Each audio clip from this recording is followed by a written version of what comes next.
자, 페이지 36페이지에 넘겨보시면 문제가 세 가지가 보이겠죠. 그 중에서의 1번 문제를 보시면요. 첨부 폴더 안에서의 세대별 컴퓨터 특징이라고 하는 엑셀 파일을 불러오랍니다. 이 경우에는 바로 무엇입니까? 파일로부터 만들기 여기에서 찾아보기에 의해 주어서 직접 파일을 불러오시는 거예요. 두 번째 문제를 보시면 마찬가지입니다. 현재 문서 어디에 가시면 첨부 폴더에 가시면요. 이산수학이라고 하는 파워포인트 문서 있답니다. 이것도 파일을 직접 불러오시는 바로 이 자리 그대로 말하는 것이에요. 그런데 세 번째 문제를 보시면요. 현재 문서의 표 아래에다가 마이크로소프트 그래픽 차트를 이용해 주어서 놨잖아요. 특정 파일명이 나온 것이 아니라 특정한 개체명이 나온 것은 바로 뭐냐? 왼쪽에 있었던 새로 만들기. 보시면 아래로 조금만 내려가 볼게요. 쭉쭉쭉 내려가시면은 여기 보이시죠? 마이크로소프트 그래픽 차트라는 것이 있습니다. 즉 문제 유형에서의 내가 나라고 하시겠죠. 그 docx 형태에서의 ms 워드 형태가 아니라 다른 유형의 형태의 파일을 불러오려고 하는데 그 파일이 직접적인 파일을 불러온다면은 파일로부터 만들기를 말하는 것이겠고, 그렇지 않은 경우에는 새로 만들기 불러온다. 이것만 보시면 나머지는 어려운 게 없어요. 자, 같이 한번 만들어 볼게요. 자, 먼저 우리의 파일 먼저 불러오셔야겠죠? 현재 있는 문서는 5-1번 문제를 먼저 불러오겠습니다. 자, 현재는 3장에서의 5-1번 유형의 문제를 불러올게요. 3장에 있는 5-1번입니다.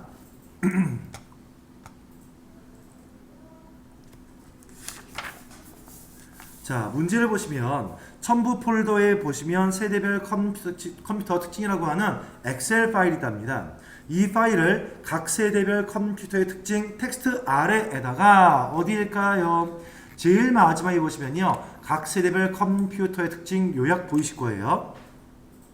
그 아래에다가 아이콘의 형태로 끼워 넣어줘야 합니다. 내용을 넣는 것이 아니라 아이콘이 이어서 더블 클릭이 뻑 이루어지면 문서를 연결지어라 말 뜻이었겠지요. 그런 다음에 세대별 컴퓨터 특징이라고 하는 이 엑셀 문서 파일에 변경사항이 있다면 자동적으로 업데이트할 수 있게끔 연결절합니다. 자, 문제 한번 풀어볼게요. 제일 마지막 요 자리에다가 커서를 위치한 다음에 상단 메뉴 뭔가를 넣습니다. 끼워 넣어준 것은 삽입이라고 하는 리본 탭 메뉴 에 와 주어서 오른쪽에 보시면 나와 있었던 개체라는 메뉴에 오시는 거죠. 개체에 와서 개체를 클릭해 보시면 먼저 파일을 불러와야 합니다. 파일로부터 만들기를 눌러서 찾아보기 누르신 다음에 문제가 제시하고 있는 세대별 컴퓨터 특징이라고 하는 엑셀 문서를 불러와 볼게요. 어디 폴더에 있답니까? 첨부 폴더 안에 있대요. 여기 있죠? 엑셀 문서입니다. 그런데 아래 아까 문제에 보니까 아이콘의 형태로 연결을 했었죠. 체크. 만약에 이 원본의 엑셀 문서가 변동사항이 있다면 연결지고 있는 우리의 연결된 문서도 변동사항이 있어야 한답니다. 연결을 지어줘라. 파일의 연결 체크. 한 다음에 확인. 누르시면 내용이 안 나와요. 아이콘만 나올 거예요. 그 다음에 그 아이콘을 더블 클릭을 빠박 눌러보시면 이러한 엑셀 문서가 연계가 될 것입니다. 어렵지 않죠? 하나 더 불러올게요. 자, 열기를 이용해 주어서 현재 문서의 5-2번의 문제의 소스를 불러오세요.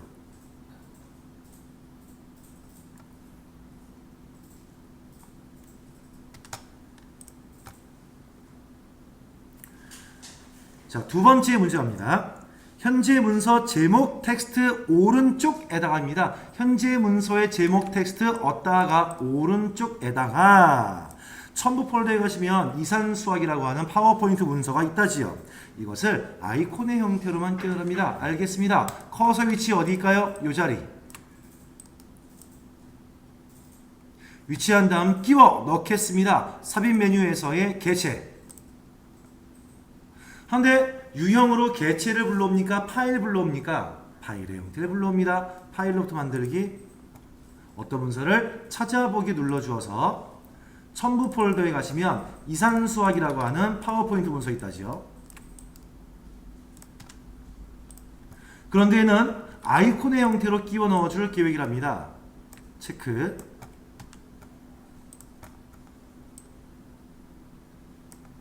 한 다음에 확인. 지금은 파일의 연결은 문제에 지시된 사항이 없죠. 그냥 그대로 주시합니다. 그대로.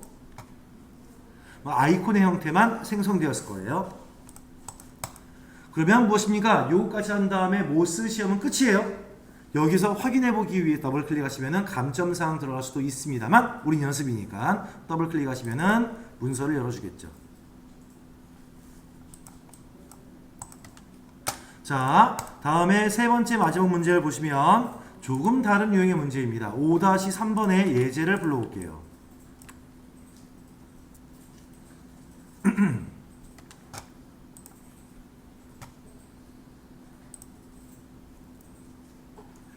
자, 불러온 자리에 보시면 세 번째 문제입니다. 현재 문서의 표 아래에다가 위치 어디일까요? 여기죠. 마이크로소프트 그래픽 차트를 삽입시키랍니다. 그런데 범례는 상품명, 계열은 상품 수량과 입구 수량입니다. 생각해보세요. 범례는 뭔지 모르겠어요. 계열이 뭔지 모르겠지만 상품명은 글자 형태이겠죠. 입고 수량과 판매 수량 숫자 형태이지 않겠습니까? 이것만 알고 한번 들어가 봅시다. 자, 커서를 하단부에 위치한 다음에 상단 메뉴 삽입 오른쪽에 있는 개체를 클릭해 보시고요. 파일의 형태가 지정된 게 없겠죠? 아래에 있는 유형들 중에서의 마이크로소프트 차트, 그래픽 차트를 골라옵니다. 마이크로소프트 그래픽 차트 골라오신 후에 확인 눌러보시면요. 차트가 만들어지죠. 우리가 뭐 옛날에 봤던 엑셀, 파워포인트 차트의 모형인 것입니다. 근데 여기에 어떤 값을 입력하시면 되겠습니까? 라는 시트가 지금 나와 있거든요. 여기다가 넣어주시는 거죠. 뭘 넣어주면 되겠습니까? 딱 보다가 보니까 이게 뭘까요? 우리 파워포인트도 공부했었는데 설명상자를 뭐라고 하죠? 범례라고 하는 거죠. 범례. 여기 막대기 하나 뭡니까? 계열이라고 하는 겁니다. 그럼 범례에 지금 뭐가 들어있나요? 동부, 서부, 북부 아니겠어요? 그러면 동부, 서부, 북부인 자리에 범례로 이용될 뭘 넣어줘라? 상품명을 넣어줘라.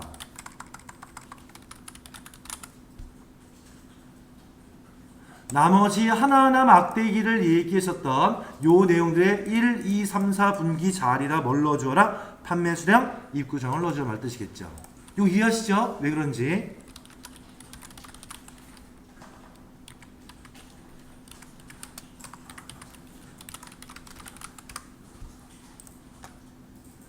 그러면 값만 넣어주면 끝이겠습니까? 이제 잘 보셔야 돼요. 원래 최초에 나왔던 내용은 여기에 이만큼이었을 거예요. 근데 우리가 입력된 분량은 어디까지겠습니까? 여기하고 여기를 나눠줬던 여기만 지금 입력된 거란 말이에요. 나머지는 필요 있는 거예요? 없는 거예요? 없는 겁니다. 근데 필요 없다고 해서 이렇게 처리를 해버리시면 큰일 나는 상황이 있습니다. 바로 뭐냐면 아이쿠야 잠시만요. 자, 이 상황에서 자, 얘가 필요 없답니다. 그러면 여기만 영역을 잡아줘. 따라하지 마세요. 영역을 잡아서 델리트.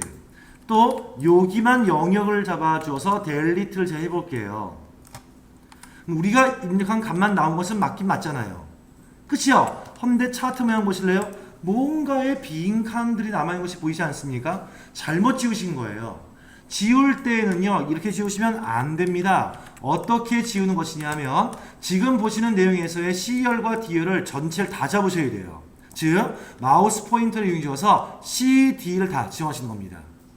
그런 다음 마우스 우클릭에 의해 주었던 삭제. 그래야 완전히 지워지기 때문에 차트에 반영이 안 되는 것이에요.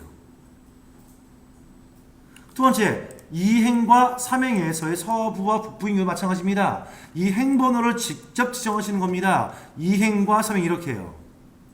전부 다 지정하신 다음에 마우스 오른쪽 삭제를 눌러줘서 아예 공간을 빼놔야지만 정확한 차트가 나온다 이 말 뜻이겠죠. 아까는 데이터만 지웠잖아요. 그런 경우는 뭡니까? 빈 공간은 남아있는다 말 뜻인 거예요. 그런 다음에 완성되었다면 바닥에 빈 곳을 클릭해 주어서 완성을 지으시면 되고 이것이 문제의 마지막이에요. 우리가 쓸 일은 거의 없어요. 시험 문제 풀 때만.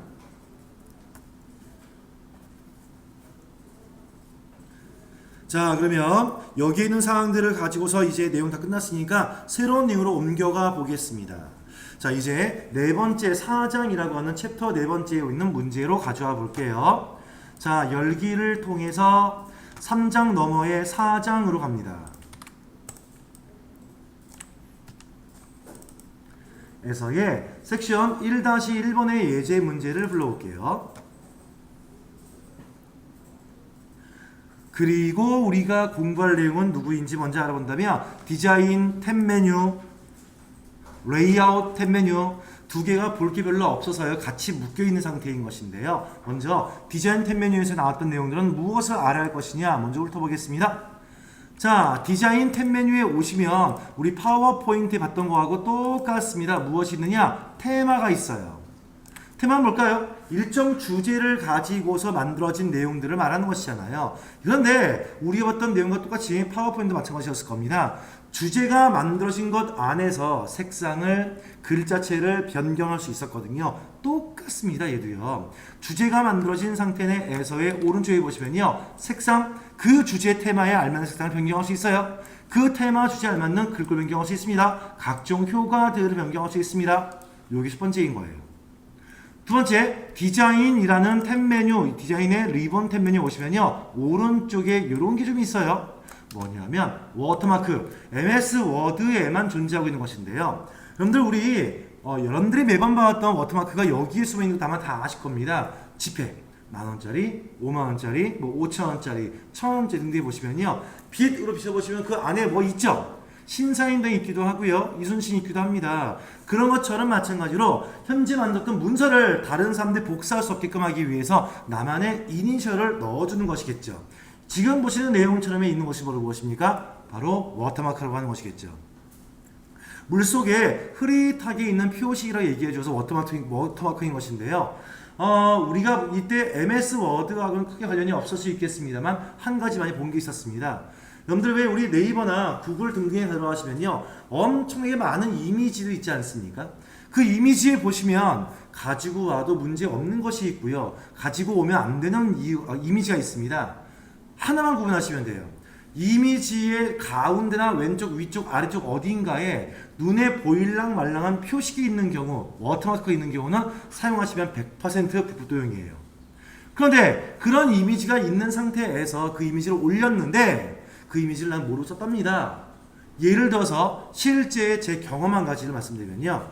제가 이제 외부를 수업하고 있었을 때였는데 한 5년쯤 된 것 같습니다. 제 훈련생 한 분이 그때에 저한테 웹을 공부하시고 난 다음에 여행사 홈페이지 만들어주는 데에 취업하게 됐었어요. 한라산의 이미지가 필요해 주어서 그때 구글링을 해 주어서 한라산 이미지를 그냥 가져온 건데 떠 있는 거니까 괜찮은지 알고 썼답니다. 쓰고 난 다음 8개월쯤 뒤인가요? 내용 증명서 날라왔답니다. 어떤 이미지를 썼는데 기간 언제부터 언제까지 쓴 걸로 확인하고 있다. 캡처된 거 다 갖고 있는 거예요. 했으니 당신은 8개월치에 대한 이용료를 이렇게 내라. 그러면서 올라온 게 있는데 8개월치 이용료가 그냥 이용료가 아니에요. 왜냐하면 그 사람도 바보가 아니고서는 정상적인 이용료를 부과하지 않습니다. 더 많이 플러스 시키죠. 왜? 법적으로 하면은 범칙금을 내야 되거든요. 하니까 거기에 비슷한 거에 곱하기가 됐겠죠. 이런 식의 증명이 날라올 수가 있거든요. 웹상에서의 존재하고 있는 이미지는요. 절대로 허락 없이 상업적으로 이용하시면 안 돼요. 만약 여러분들 중에서의 근무지에서의 혹시 여러분들 일하시고 있는 곳에서의 회사 업무가 이미지 같은 것들을 가지고 올 수 있는 곳이라 한다면요. 부장님이나 팀장님이나 사장님한테 건의 한번 하셔야 됩니다. 월 3,000원씩만 내시면 무한대의 이미지를 갖고 올 수 있는 사이트가 엄청 많습니다. 그런 이미지를 월 3,000만 내시면요. 문제없이 이용할 수 있는 것이거든요. 한 번쯤은 건의하시는 것이 제일 좋은 효율적인 사업이라고 생각합니다. 아무튼 그런 것 내에서의 워터마크의 나만의 인식이라고 보시면 되겠죠. 이런 것이 있을 것이고요. 이 페이지의 바닥색이 언제나 흰색이겠습니까? 아니요. 페이지의 바닥색을 변경할 수 있는 것 페이지색. 그 다음 레이아웃 리본 탭 메뉴에 와보겠습니다. 와보시면요. 이 왼쪽에 여백 보이시죠? 우리 만들었던 문서에 상하 좌우 여백을 얼만큼 쓰겠습니까? 용지 방향은 가로로 할까 세로로 할까요? 내가 편집하는 이 용지는 어느 크기의 사이즈입니까? 그 다음에 단위 혹시 뭔지 아십니까? 요즘은 여러분들 인터넷이라고 하는 모바일과 웹 때문에 거의 없어졌습니다만 우리 여러분들 정말 어렸을 때 제가 젊었을 때이겠죠. 그때 신문 내지는 잡지에 한번 볼게요. 잡지에 보시면요. 대서특필 큰 타이틀 나옵니다. 한 다음에 그 당시 때 뭔가 큰 제목 나왔다면은 내용이 한 줄로 서 있지 않아요. 여기에 일부 이렇게, 여기에 일부 이렇게, 여기 일부 이렇게 나눠진 경우가 많았었거든요. 신문 잡지에 보시면요. 이게 바로 단이라고 하는 것을 말하는 것입니다. 그 다음에 페이지를 나누시겠습니까? 나와 있어요. 여기 페이지에는 두 가지 형태가 있는데요. 실제로 여러분들이 편집하고 있는 페이지를 1페이지를 쓰다 보시면 이런 경우 진짜 많아요. 나 얘까지만 쓰고 난 다음에 이 내용은 아래쪽에 쓰고 싶은 거예요. 그런데 어떻게 하냐? 대부분의 모르시는 분들은요. 요새 엔터 치죠. 이런 식으로요. 한 다음에 씁니다. 그런데 하다 보니까 여기에 줄이 늘어났답니다. 이렇게 해요. 어떻게 할까요? 다음 페이지까지 영향을 주겠죠. 이런 사항들을 없애기 위해서 난 여기에서만 바로 더 이상 하지 않고 잘라내겠습니다. 바로 여기에는 나누기를 말하는 것이에요. 한데 나누기는 페이지를 나누는 것 이외에 또 무엇이 있느냐? 구역 이런 것도 있습니다. 후에 보여드릴게요. 다음 나머지는 크게 볼만한 사항이 없어요. 그래서 이것에 대한 것을 문제를 통해서 한번 여러분들 실습 한번 해보시겠습니다. 페이지는 38페이지.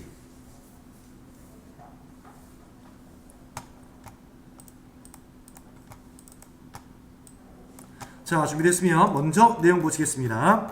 38페이지에 중간 나와 있는 예제 문제 1, 2, 3번 보실게요.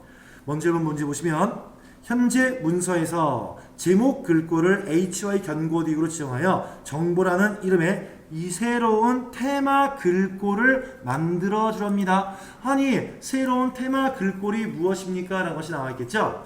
현재 지금 보시면 나와 있는 내용 좀 보세요. 현재 문서에 있는 걸 가지고서 테마 글꼴을 만든 것인데요. 자, 아래 보시겠습니다. 자, 여기에 있는 내용의 문제를 보시면요. 제목 글꼴이랍니다. 그리고 HY 견고딕 나왔을 텐데요. 현재 여기 보세요. 오른쪽에 보시면 글꼴 먼저 한번 가볼게요. 간 다음에 제일 마지막에 보시면 글꼴 사용자 지정하는 것이 나와 있습니다. 눌러보세요. 눌러서 제목에 이용될 글꼴이 뭐랍니까? HY 견고딕이에요. 한데 영문체입니까? 한글체입니까? 한글체를 말하는 것이겠죠. 한글 글꼴에서의 HY 견고딕을 골라오세요.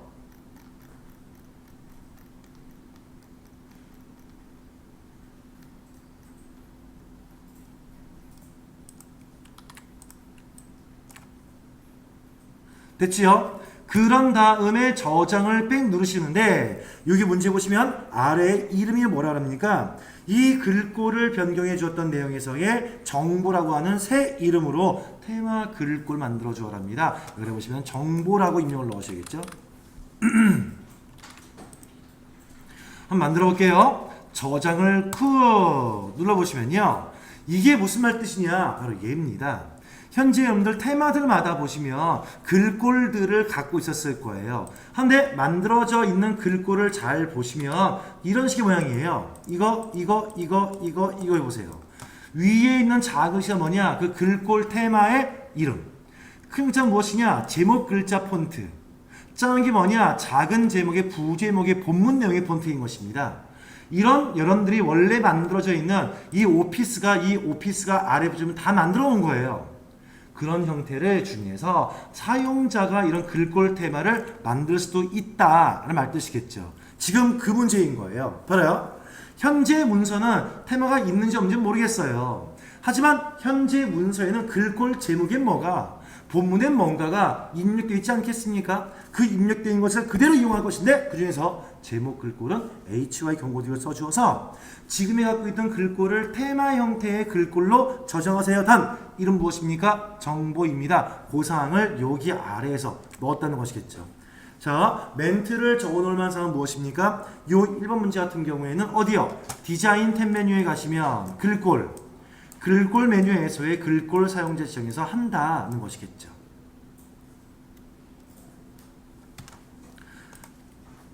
정리하시고요. 두 번째 문제로 준비하겠습니다.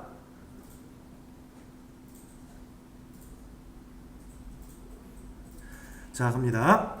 테마 3개, 강조 2색상을 초록 강조 6으로 설정하시고요. 정보 시스템이라고 하는 이름의 새로운 테마 색깔을 만들랍니다. 아, 새로운 글꼴 만드는 것이 여기였다면 색상은 여기였겠죠.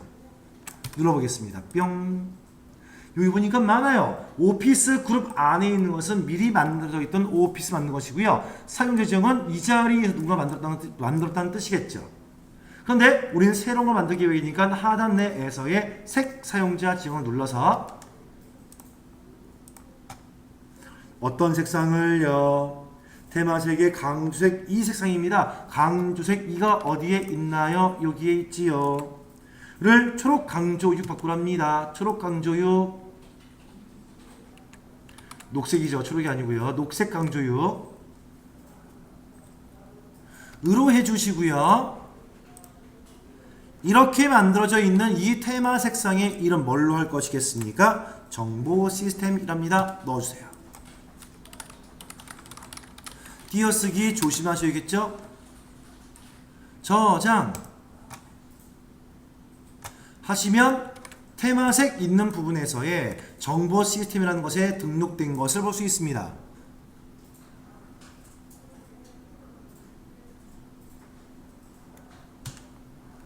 세 번째, 문서 안 불러올 거예요. 자, 현재 문서의 테마. 어쨌든 현재의 이 문서에 어떤 테마가 있는지 모르겠습니다만 이 테마를 문서 폴더에 심리학이라고 하는 테마로 만들랍니다. 테마 뭘까요? 이거잖아요. 전체 테마가 이것이겠고요. 테마 안에서의 색상은 테마 안에서의 글꼴은 이걸로 합니다. 말 뜻이었을 것입니다. 한데 이 문제는 뭘까요? 글꼴도 아니에요. 테마의 색도 아니겠습니다. 테마 자체를 저장해주라 이렇게 되어 있잖아요. 하니까 아래쪽에 어디에 갑니까? 여기로요. 제일 마지막에 현재 테마를 정하겠다.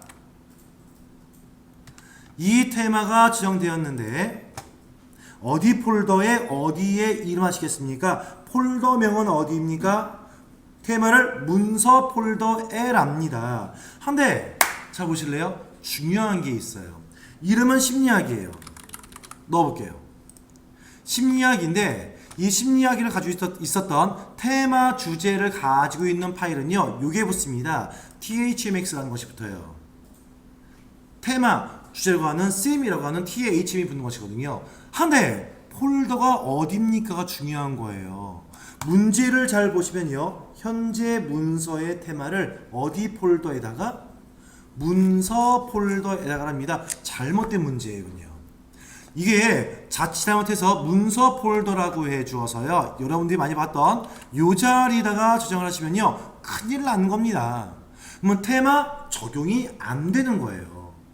어디다 하는 것이냐? 가장 기본적인 위치가 여기입니다. 우리 C 드라이브에 보시면 프로그램스 파일즈에서의 마이크로소프트 템플레이트 더큐먼트 심스입니다. 도큐먼트 심스라는 것은 뭐냐면요. 테마의 문서 폴더인 거예요. 그냥 문서가 아니에요. 하니까 이 문제가 원래는 정확하게 이의제기 없이 문제 풀려고 하시면요. 현재 문서의 테마를 테마 문서 폴더에 이렇게 썼어야 되거든요.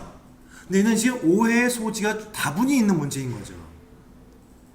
하기 때문에 잊지 마세요. 여러분들이 문제 내에서의 테마 문서를 새롭게 저장을 해서 할 거라면 폴더 무조건 무엇입니까? 기본 폴더를 이용하시는 거예요. 이게 정답인 거예요. 항상 테마를 정할 때는 기본 폴더 나오기 마련이거든요. 그런 다음에 아래에 저장을 쿵 누르시고 원래 없었죠. 얘는 누르시면 돼요. 혹시 덮어쓰기 합니까? 하면요. 이 자리에서 누가 그 내용을 수행을 했던 거 말 뜻이겠죠? 그런 다음에 테마에 가보세요. 가시면 지금 방금 만들었던 심리학이라는 것이 등록되어 있겠죠. 이게 아까 그 폴더 자리에 있어야지만 이렇게 보이는 거예요. 자, 디자인에서의 1번 테마 주제는 여기까지. 이어서 39번째 페이지에 보시면요. 페이지 배경 그룹 내에서의 워터마크를 알아보겠습니다. 자, 이 내용을 준비하기 위해서 새로운 문서 한번 불러볼게요. 찾아보기에 열기를 이용해 주어서 2-1번 예제를 불러오겠습니다.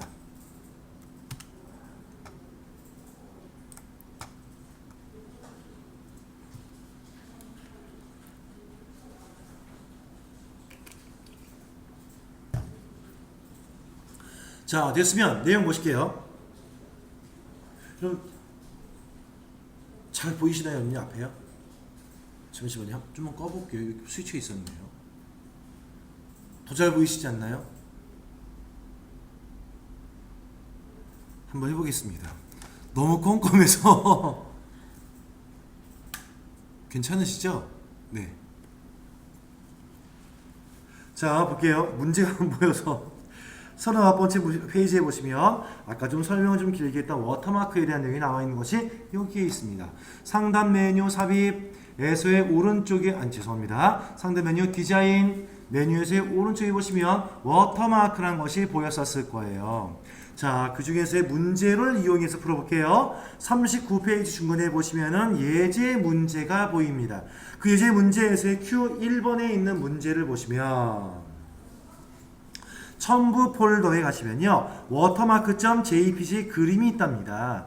이 그림의 사이즈는 전체 이미지의 50%까지만 축소해서 넘겨주시고요, 사용자 지정에 워터마크를 만들어 보랍니다. 나머지 사항은 몽땅 다 기본 설정을 넣으랍니다. 만들어 보죠. 자, 워터마크 만든 다음에 이미 만들어져 있는 것을 가져오려면 참 좋았을 것 같은데 그게 아니죠. 우리가 사용자 지정 워터마크 만들 계획입니다. 아래 세 번째 보시면 나와 있었던 사용자 지정 워터마크를 클릭하세요.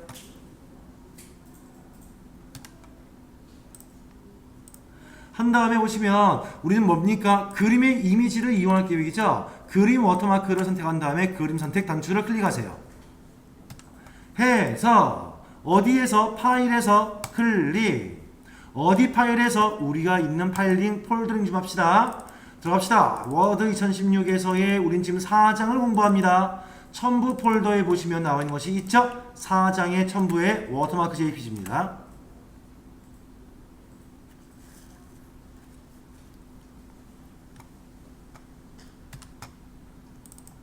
불러왔는데 그 그림은 실제 사이즈의 몇 %입니까? 50%까지만 크기를 넣어줄 것이랍니다. 문제가 지시한 사항은 다 넣었어요. 나머지는 다 기본입니다. 희미하게 할까 말까요? 필요 없어요. 다 기본이고 확인 누르는 순간 뒷배경에 들어온 것을 볼 수 있어요.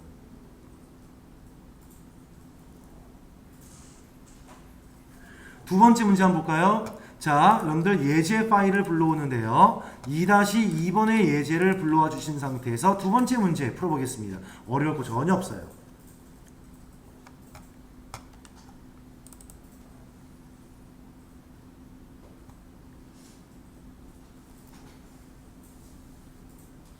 자, 2번 USN이라고 하는 글자, 텍스트를 이용해 주어서 크기는 105포인트, 색상은 주황 강조 10% 더 어둡게인 사용자 지정 워터마크를 넣어주시고 기본 지정입니다. 아까는 그림을 넣었던 것이고 지금은 텍스트의 글자를 입력할 것이겠죠? 갑니다.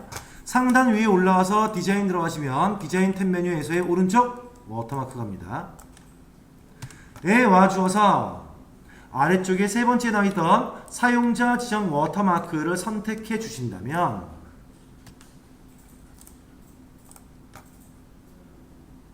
텍스트 형태로 워터마크를 쓰겠습니다. 한데 그 텍스트가 뭡니까? USN입니다. 글꼴 몰라요. 크기 얼마입니까? 105랍니다. 텍스트 입력, 크기 입력, 반투명인지 아닌지 몰라요. 대각선인지 가로인지 세로인지 몰라요. 기본입니다. 그런 다음에 확인 단추 땡 나오죠?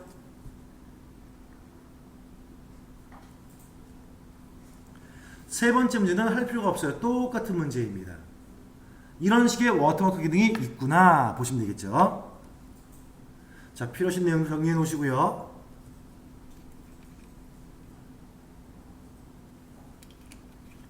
크게 어려운 건 많이 없죠, 그렇죠? 메뉴만 잘 찾아가시면은 다 맞을 수 있는 시험 문제인 겁니다.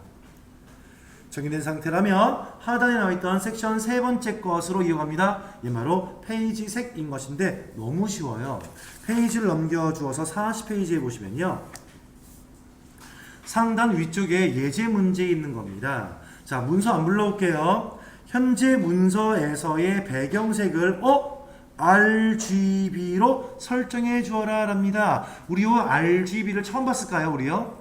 자, 여태껏 우리가 파워포인트이건 MS 워드이건 앞으로 보시게 될 엑셀이건 간에 색깔을 지원할 때 보시면 대부분 다 뭐가 나왔냐면요, 이런 식이었을 거예요. 빨강, 파랑, 노랑, 아니면 초록에, 녹색에 10% 어둡게, 강조 5 뭐 이런 식이었단 말이에요. 현재 나오는 RGB는 뭐냐면 전체 모두 공용으로 이용된 색상 말하는 것으로서 같이 해볼게요. 자, 어디냐? 디자인 탭 메뉴 오른쪽에 보시면 페이지 색 보이실 겁니다.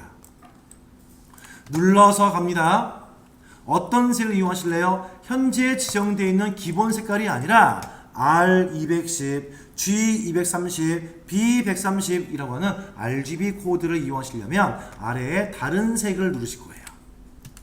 누른 다음에 어떤 색입니까? 표준색으로 쓰시겠습니까? 아니요, 내 마음대로 씁니다. 사용자 지정에 가시면 여기에 RGB가 있어요. 자, RGB가 뭔지 혹시 아십니까? 아시는 분 다 있겠죠? 팁으로 한 가지만 좀 설명을 드릴게요. 자, 빨강입니다. R, 그린, 블루 라고 할게요. 그러면 생각해 보실래요, 여러분들요? RGB는요, 이 원소, 이 색상의 이 색상의 그 원리가 색광이라고 제가 설명했었죠, 이거요. 했었죠? 색광이라고 해서 빛의 삼원색이에요. 세 가지가 합쳐지면 밝아질까요? 어두워질까요? 광, 빛이니까 밝아지는 겁니다. 세 개 합치면요, 흰색이 나와요. 재밌게도요. 만약에 빨강과 초록색을 합치면요, 어두워지지 않습니다. 밝은 색이 노란색이 나오는 것이에요. 이런 식이거든요. 한데 이것 말고 한 가지를 더 알아주시면 좋을 것 같아요. C, M, Y가 있습니다. 이게 뭐냐면요, 씨안이에요. 씨안. 우리말로 하시면 청록이라고 하시면 돼요. M, 마젠타라고 합니다. 우리 워드 관계없는 거예요. 마젠타는 뭐냐면 붉은색 계열, 자주색입니다. Y, 옐로우입니다. 노랑이죠. 이 세 가지는 뭐냐면 색류의 삼원색이라고 하면 색류, 안류, 물감이에요. 물감의 파란 계열, 빨간 계열, 노란 계열을 섞어보세요. 물감을요. 어두워질까 밝아질까요? 어두워지겠죠. 색이 섞으면 뭐 나옵니까? 검은색이 나와요. 이것의 원리를 이용한 게 바로 뭐냐? 여러분들이 회사에서, 학교에서, 집에서 이용 중이었던 무한 잉크 프린터가 바로 얘를 쓰고 있는 거죠. 옆에 보시면 잉크통 있지 않습니까? 그쵸? 파란색이 있고 빨간색이 있고 노란색이 있단 말이에요. 아니에요. 파랑이 아니라 시안이라고 하는 청록색이에요. 빨강이 아니고 자주색의 마젠타이고요. 노랑은 옐로우 맞습니다. 한데 거기 하나 더 있지 않나요? 블랙이 붙어 있을 거예요. 왜? 검정 색깔의 소량이 너무 많기 때문에 검정색을 따로 뺀 겁니다. 검정이 없더라도 무엇입니까? 검정은 만들 수 있어요. 실제 무한 잉크통이 아니라 여러분들 왜 카트리지라고 해서 이러한 조그만 통이 프린터 안에 들어가서 막 인쇄하다가 다 쓰면 갈아준 거 있잖아요. 걔네들은 딱 세 가지밖에 안 들어갑니다. 빨강, 파랑, 노랑인 거예요.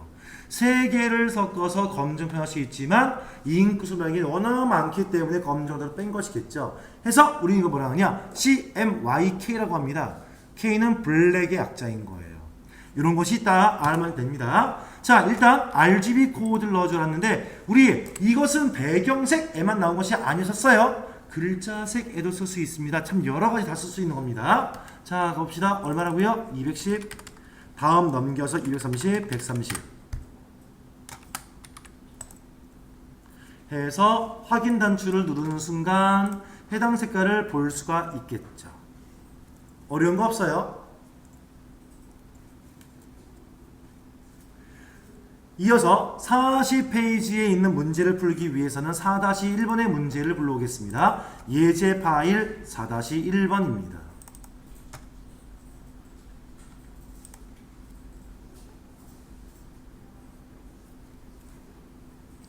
책 페이지는 40페이지에 하단에 있었던 레이아웃 탭 메뉴 안에서의 나누기를 먼저 알아보실게요. 자, 준비됐으면 레이아웃 메뉴를 눌러보세요. 준비됐죠? 이 왼쪽에 있는 것들은 다 알만한 사항이기 때문에 문제 풀지 않습니다. 알만해요, 다들요. 자, 그 아래 바로 보시면요. 나누기가 보이실 거예요. 여기 보시면 페이지 나누기 보이시죠? 다음 그 아래쪽 보시면요. 다음 페이지부터 이어서 등등등이 주요 문제인 것인데 문제를 가지고서 풀어볼게요. 40페이지 아래쪽에 보시면 예제 문제 2개 보입니다. 예제 문제 2개 중 1번 문제 보시면 현재 문서에 지지는 어떻게 전달될까요? 입니다. 그게 어디가요? 여기지요. 그쵸? 이 줄에 제일 앞으로 오세요. 이 단락에서부터 이어서 구역 나누기를 해보랍니다. 자, 구역은 무엇이냐? 참 어렵고 이상한 게 하나 있습니다. 바로 한번 보실래요? 아래 보시면요. 자, 우리가 지금 여기에서의 페이지가 1페이지인 거 눈에 보이시죠? 얘가 2페이지겠죠, 얘가요.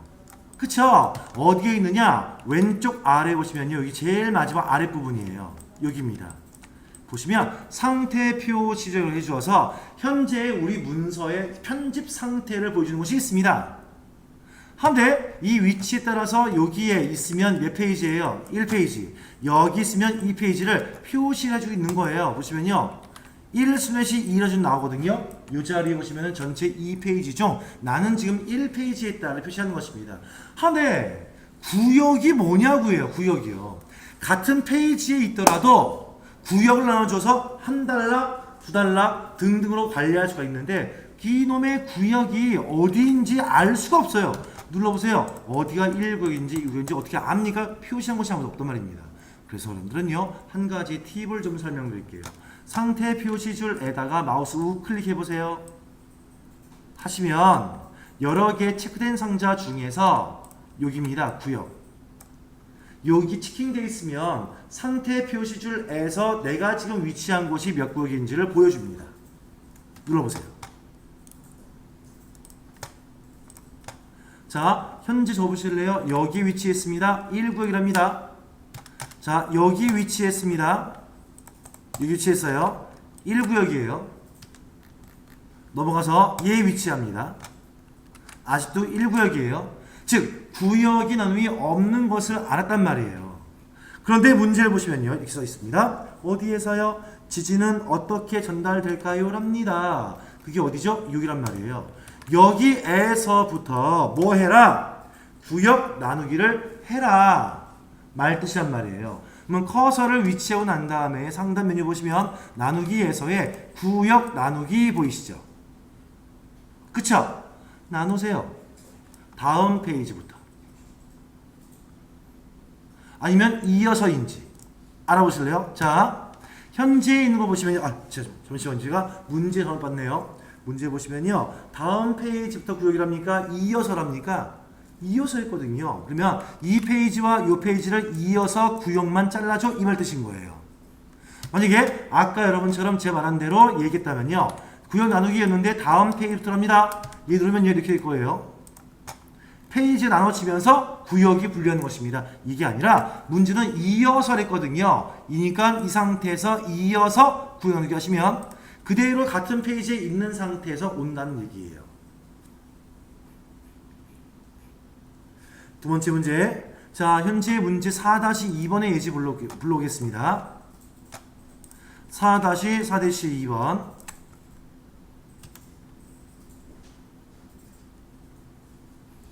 과연 외국인들이 우리가 쓰는 영어들 중에서의 통상적인 영어 있지 않습니까? 뭐 이런 것들. 전 세계적으로 영어 발음이 제일 힘든 모국어의 발음을 가진 나라가 있지요. 일본. 그쵸? 이유가 뭐냐면 받침이 없죠. 일본은요. 그래서 발음하기 참 어려워합니다. 그래서 왜 맥도날드 같은 것들은 우리나라 사람들은 그래도 비슷하게 발음할 수가 있는데 일본인 같은 경우에는 받침이 없으니까 맥이 아니라 마크도날도라고 얘기를 하죠. 그렇죠?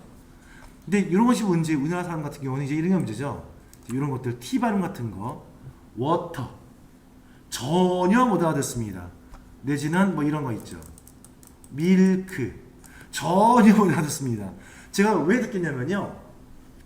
우리 왜 1층에 커피숍 있잖아요. 카페 있잖아요. 카페에 그 해주시는 매니저는 남자분, 그 한국 사람인데 영어를 잘하시는 분이에요.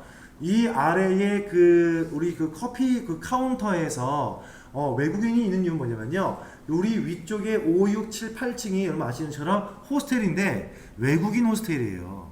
물론 한국인들도 투숙할 수 있지만 주 목적이 외국인들의 여행 왔었을 때 호스텔로 이용하기 때문에 8층 위에 9층에 하시면요. 여러분들 지금 아마 기장했을 겁니다. 레이지아드라고 해서요. 오픈형 재즈바를 만들어 놨어요. 외국인이 좋아할 수 있게끔. 그래서 바깥에를 보면서 야외에서 먹을 수 있는 바도 있고요. 안에서 드시는 분들은 재즈를 보실 수도 있고 그다음에 바에서도 드실 수 있고 여러 가지 좀 잘 만들어 놨거든요. 하다 보니까 여기에 있는 사람들의 이제 하시는 분들의 뭐라고 하죠? 이렇게 점원여가 좀 그리고 일하시는 분들 있잖아요. 그분들을 외국인 분들 지금 채용을 하신 거예요. 이분들이요. 여기 사장님이요. 했는데 이분들한테 가서 얘기하면서 커피 사 먹고 난 다음에 물을 좀 먹기 위해서 물이 없어요. 여기요. 그래서 물을 좀 달라라고 해서 give me some water라고 했는데 워터를 못 알아듣는 것 같더라고요. 그래서 순간 당황했습니다. 이걸 굴려 말어. 그러면서 당황해서 이런 얘기는 끄고 해야 되죠. 네. 자, 구역 2에만 2번 구역에 있는 단락에다가만 뭐하랍니까? 문자 간격을 넓게 해주고요. 1.3포인트에 출근격이 15.5포인트입니다. 근데 보세요. 문제 내용에 보시면요. 2번 구역인지 아닌지 나오는 곳이 있습니까? 천만다행히 얘가 있네요. 근데 뭘까? 보기 메뉴에서 누군가 이 자리에서 체크했기 때문인 것 같습니다. 혹시 이거 보입니까? 다 보입니까? 다 보여요? 아마 여기서 강의하시는 요 모스 선생님께서는요. 설정해 놓으신 것 같아요. 저는 아래층에서 보이지 않았었거든요. 그래서 얘기하는 겁니다. 혹여 시험장에 오셨을 때에 이런 경우가 있을 수 있고 없을 수도 있습니다. 그런 경우라면요. 이게 보인다면 첫 번째에서부터 얘까지가 1구역이겠죠. 얘부터가 2구역이었을 거예요. 그 다음에 3구역이 있나요? 없어요. 그치요? 그럼 어디입니까? 2번 구 전체를 다 범위를 잡아서 문제에서 말해주었던 간격은 넓게의 1.3 중력을 15.5 넣으면 되는 것인데 이게 보이지 않는다 라고 하시면요. 방법이 딱 하나 있습니다. 왼쪽 아래에 보시면 나왔던 구역 표시가 있을 거예요. 아까 우리는 상태 표시를 해서의 구역을 표시해라 명령을 줬거든요. 그쵸? 자 보세요. 여기까지 왔는데 구역이 1이야. 1이에요. 여기까지 왔는데 구역 1입니다. 근데 여기 앞에 위치해 보니까 뿅 구역 1합니다. 아 여기부터가 구역 2이구나. 제일 마지막에 와 보세요. 전동시킴에다가 클릭해 보시면 얘까지도 구역 2이구나. 그럼 여기 몽땅 다가 2구역임을 알 수가 있는 것이겠죠. 이 표식이 나와 있지 않다면 제가 말한 대로 하시면 되겠습니다. 그런 다음에 할 일이 뭡니까? 문자 간격은 넓기랍니다. 아까 배웠던 것이에요. 홈 탭 메뉴에 오시면 글꼴 있는 곳에 옵션 단추 눌러서 고급에 들어오시면 간격은 넓게에다가 1.3포인트를 간격은 넓게에 1.3포인트를 확인. 두 번째 줄 간격은 어디입니까? 단락 그룹에서의 옵션 단추를 이용하실 거고요. 자, 문제 보세요. 1.0줄, 1.5줄이 아니에요. 뭡니까? 포인트입니다. 하기 위해서 뭘 했습니까? 제가 줄간격에서 뭘 정해 주어라? 고정을 선택해 주어라. 그래야 포인트를 입력할 수가 있다 했었습니다. 얼마를요? 15.5포인트겠죠.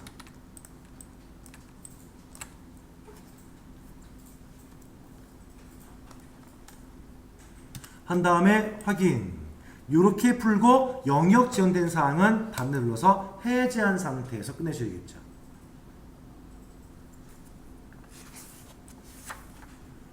됐습니까? 자, 디자인과 레이아웃 메뉴의 마지막 예까지 푼 다음에 잠시 쉬겠습니다. 41페이지에 보시면 나와 있는 문제를 풀게요. 5-1번의 예제를 불러옵니다. 아니다. 이거 풀 필요가 없는 문제인데요. 하지 않겠습니다. 쓸데없는 문제 나왔네요. 자, 해서 현재까지 있는 내용까지 여러분들 4교시 수급 마쳤고요. 그 다음에 볼 사항은 바로 뭐냐면 참조라는 곳이에요. 이 참조가 시험 문제에 안 나올래야 안 나올 수가 없었던, 여러분들이 앞전에 봤던 파워포인트 뒤에서 보셔야 될 엑셀, 액세스에는 나오지 않았던 MS 워드에서만 나오는 주내용입니다. 문제에 안 나올 리가 없겠죠. 그래서 이 사항은 좀 중점적으로 공부를 좀 해보도록 하겠습니다. 잠시 10분 동안 쉬었다가 바로 이어서 할게요. 25분이니까요. 35분에 바로 시작하겠습니다. 자, 이어서 44번째입니다. 자, 44번째 페이지, 죄송합니다. 44페이지. 이제 그 아래에 있는 내용인데요. 4번에 있는 Q4번 문제를 보실 건데요. 얘는 바로 뭐냐면, 목차는 목차인데, 아까 우리 보니까 그림이나 표나 사진에다가 캡션 쓸 수 있다면서요. 그 캡션들을 이용해 주었던 목차를 만들 수 있는 것이 그림 목차라는 것이 있습니다. 자, 먼저 알아보실게요. 열기를 이용해 주어서 문제를 먼저 불러옵니다. 잠시만요. 자, 3-4번의 예제를 불러와서 현재 보시는 44번째 페이지 상담 예제 문제의 네 번째 문제 한번 보실게요. 자, 제가 언제나 말하지만 여러분들 시험을 잘 보기 위한 방법의 1번 바로 뭐냐면 문제 해석을 잘 하셔야 돼요. 아직 모스 시험을 보신 분이 있는지는 잘 모르겠습니다만 실제 모스 시험장에 다녀오시면 느끼는 것이 있을 겁니다. 문제를 정확히 파악하지 못해서 실수하는 경우가 있어요. 아는 문제인데 헷갈리는 것이겠죠. 제가 항상 수업 시간 때 여러분들에게 문제를 읽어주는 것은 서비스가 아닙니다. 저는 해설을 해 주어서 여러분들이 먼저 알아듣기 쉽게끔 해설하기 위한 것이겠죠. 주요 내용의 문제 파악은 여러분이 같이 하셔야 되는 것이에요. 그러니까 제가 문제를 읽었었을 때에 화면만 보고서 따라하려고 하지 마시고요. 첫 번째 중요한 점은 글자를 먼저 익숙하게 문에 넣어 놓으셔야 합니다. 네 번째 문제를 읽어볼게요. 자, 제일 마지막 페이지에다가 이때입니다. 뭐가 있답니까? 그림 목차 있답니다. 어디요? 제일 마지막 갈게요. 그림 목차라고 하는 제목이 있나봐요. 가볼까요? 있군요. 얘입니다. 찾아보세요.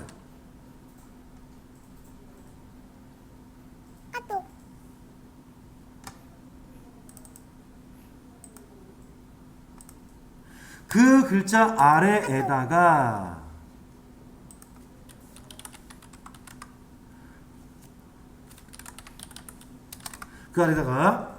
뭘 넣어줄 것이냐? 그림 목차 제목 아래에 정형서식을 가지고 있는 그림 목차를 끼워 넣어 두시고 나머지는 다 기본 설정을 두랍니다. 자, 보시면 어떤 사항이냐? 자, 그림 목차가 어딘지 한번 볼까요? 선택하시고 난 다음에 상단 메뉴에 보시면 참조입니다. 참조에서의 상단 위에 올라가시면은 캡션 바로 오른쪽에 그림 목차라는 것이 보일 거예요. 눌러줍니다. 뿅. 문제가 제시한 사항에서는요, 서식이 정형이랍니다. 아래쪽에 서식을 눌러주어서 정형. 굉장히 친숙하군요. 제 후배가 저를 부를 때 하는 얘기입니다. 제 정씨입니다. 정형. 완성 누르시면요, 이거예요. 자, 그림 목차의 의미가 뭘까요? 자, 우리 위에 한번 볼게요. 우리 문서에 제일 처음부터 보시면 그림들이 몇 개가 있었어요. 첫 번째 그림이 뭡니까? 이거예요. 행성의 궤도 그림 1번입니다. 두 번째 그림이 뭡니까? 그림 2의 수선이랍니다. 이런 그림들을 이용해 주어서 만들어진 목차가 무엇입니까? 그림 목차. 이해되시죠? 어렵지 않습니다. 자, 다음에 예제 파일을 불러올게요. 찾아보기 눌러주어서 3-5번에 있는 내용을 열어줍니다.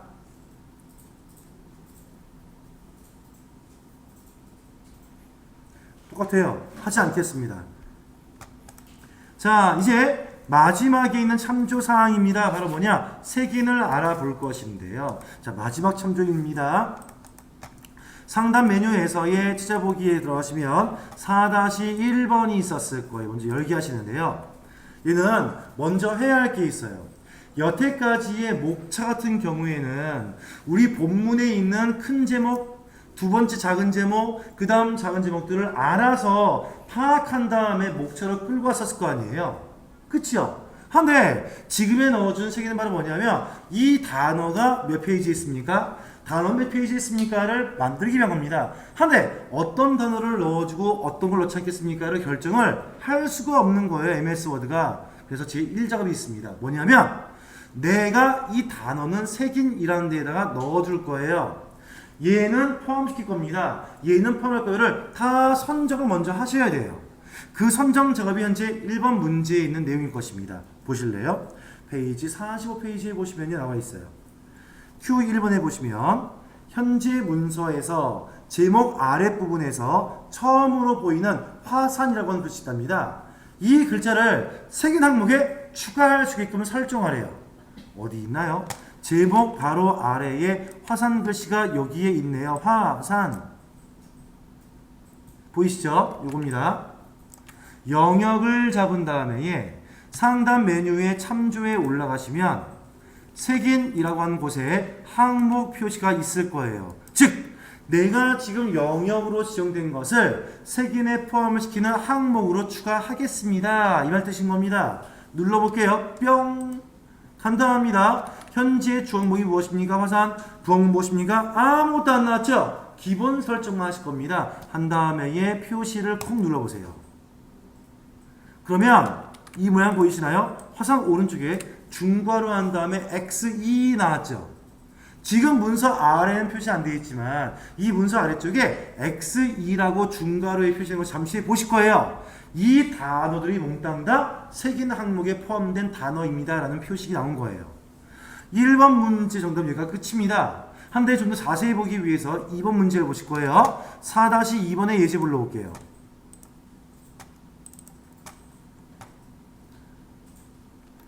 불러와 보니 아까는 다르죠. 화산 여기 중괄호에 X이 나와 있네요. 그쵸? 화산 글씨입니다. 색인 항목에 포함됐음을 표시하는 거예요. 마그마 표시되었음을 표시하고 있죠. 그 다음 아래 내려오니까 융암도 표시되고 있죠. 다음 그 아래쪽에 르피 표시되고 있죠. 다음에 카파도키아, 다음에 응회암, 다음 아래 보니까 굉장히 많은 게 있잖아요. 그쵸? 지진, 진동 뭐 등 나옵니다. 얘네들이 몽땅 다 어디에 있을까요? 이제 만들어야 합니다. 이렇게 누가 다 표시는 것 같아요. 내부파도 그렇고요. 표현표 그렇고요. 다 이런 단어들을 색인에다가 등록시켜 놨어요. 지금요. 이제 그 색인들이 어떻게 표시하는지를 푸는 문제가 두 번째 문제입니다. 45페이지 2번의 문제 보시면 현재 문서 제일 마지막에입니다. 아이쿠 여기구나. 색인 텍스트 아래입니다. 이 자리이겠죠.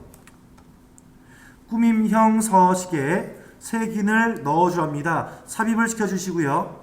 색인의 페이지 번호는 오른쪽으로 정렬하시고 단의 개수를 2개랍니다. 무슨 말 뜻일까요? 여기를 반을 뚝 잘라주어서 여기서 하나 보여주고 페이지 번호는 오른쪽에 있으랍니다. 그리고 여기 또 설명 나와 있고 페이지 번호가 오른쪽에 있으랍니다. 이렇게 모양 짜줘라 해요. 그러면 자 갑니다. 색인을 만들기 위해서 아래에 클릭해 놓으신 다음에 참조에 올라가시면 오른쪽에 색인 삽입이 나와 있어요. 쿵 눌렀었을 때에 먼저 1번입니다. 문제 보시면 꾸밈형 서식을 가지라 했었어요. 서식은 꾸밈형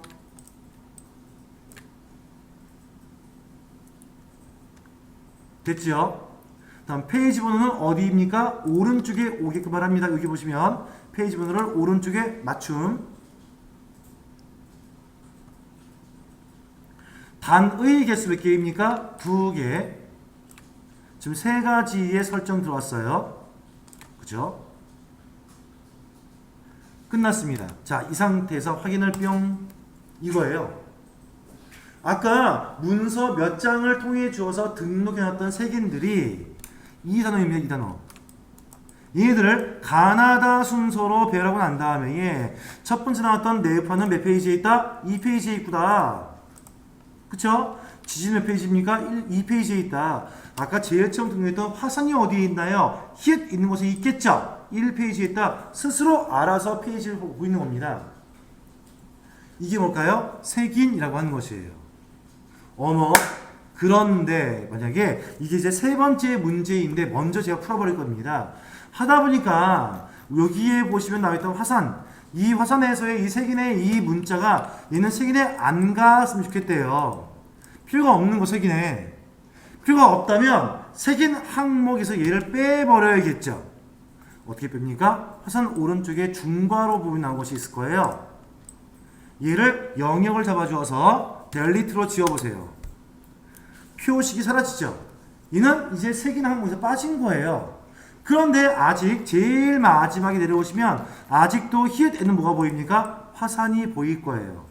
뭐가 필요할까요? 위에는 사라졌는데 아래는 아직 그대로 유지합니다. 업데이트 한번 하셔야겠죠. 그러면 이 색인 있는 곳에다가 클릭, 아무 곳이나 이런 식이 나오죠. 그런 다음에 상단 위에 올라가 주어서 뭐합니까? 색인을 업데이트 해보겠습니다. 라고 하시면은 방금 지웠던 내역에 반영된 값으로 히읗에서의 화산은 사라질 거예요. 이 내용이 Q3번 문제인 거예요. 자, 정확하게 알아두셔야 합니다. 우리가 MS 워드에서는요, 워드에서만 쓸 수 있는 주택 내용이 가장 중요한 내용이 있거든요. 그 중에 하나 바로 무엇입니까? 목차. 다음 문제의 품것은 뭘까요? 인용삽입, 캡션, 마지막에 색인까지에 대한 내용으로 보시는 거예요.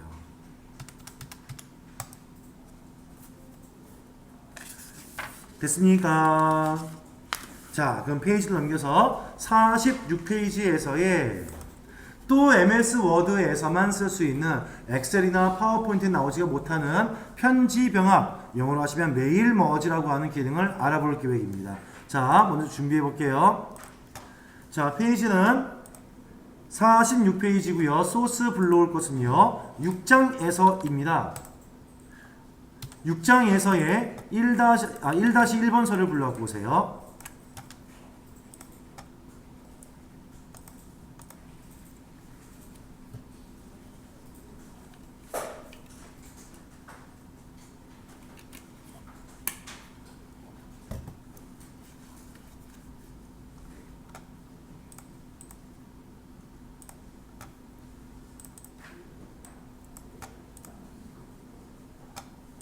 자, 갑니다. 페이지 46에 보시면요. 자, 편지 탭과 검토 탭 나온 것이 있는데 두 개를 좀 분리할 거예요. 첫 번째 공부할 사항은 뭐냐면 편지 탭이라는 곳에서 있는 곳으로 눌러보시면 왼쪽에 요것들입니다. 바로 편지 병합 말하는 것이에요. 한데 이 편지 병합을요, 의미를 모른 채 수업을 진행하시면 그냥 따라하고 외우는 것 뿐인데 조금만 이해하시면 왜 그런지를 알 수가 있습니다. 굉장히 원리가 쉬워지거든요. 자, 보실게요. 이 메일 머지의 이름의 말뜻이 뭐냐? 메일 머지입니다. 자, 메일 우편에 이용되고 있는 것에 머지 합성 기능을 말한다입니다. 아니, 이게 왜 말뜻이 나왔느냐? 편지 봉투 한번 볼게요. 예를 들어서 저희 이번에 이젠 아카데미에서 교내 행사가 있는데 아는 사람들 100명에게 봉투에 있었던 편지 카드를 지금 발송을 해야 한다라고 가정을 합시다.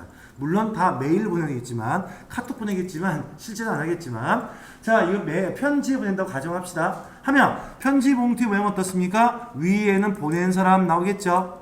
아래는 무엇입니까? 받는 사람 나왔을 거예요. 그러면 보내는 사람은 몇 명이에요? 한 명, 저입니다. 얘는 고정이 된 상태일 거예요. 움직임이 변화된 사항이 없어요.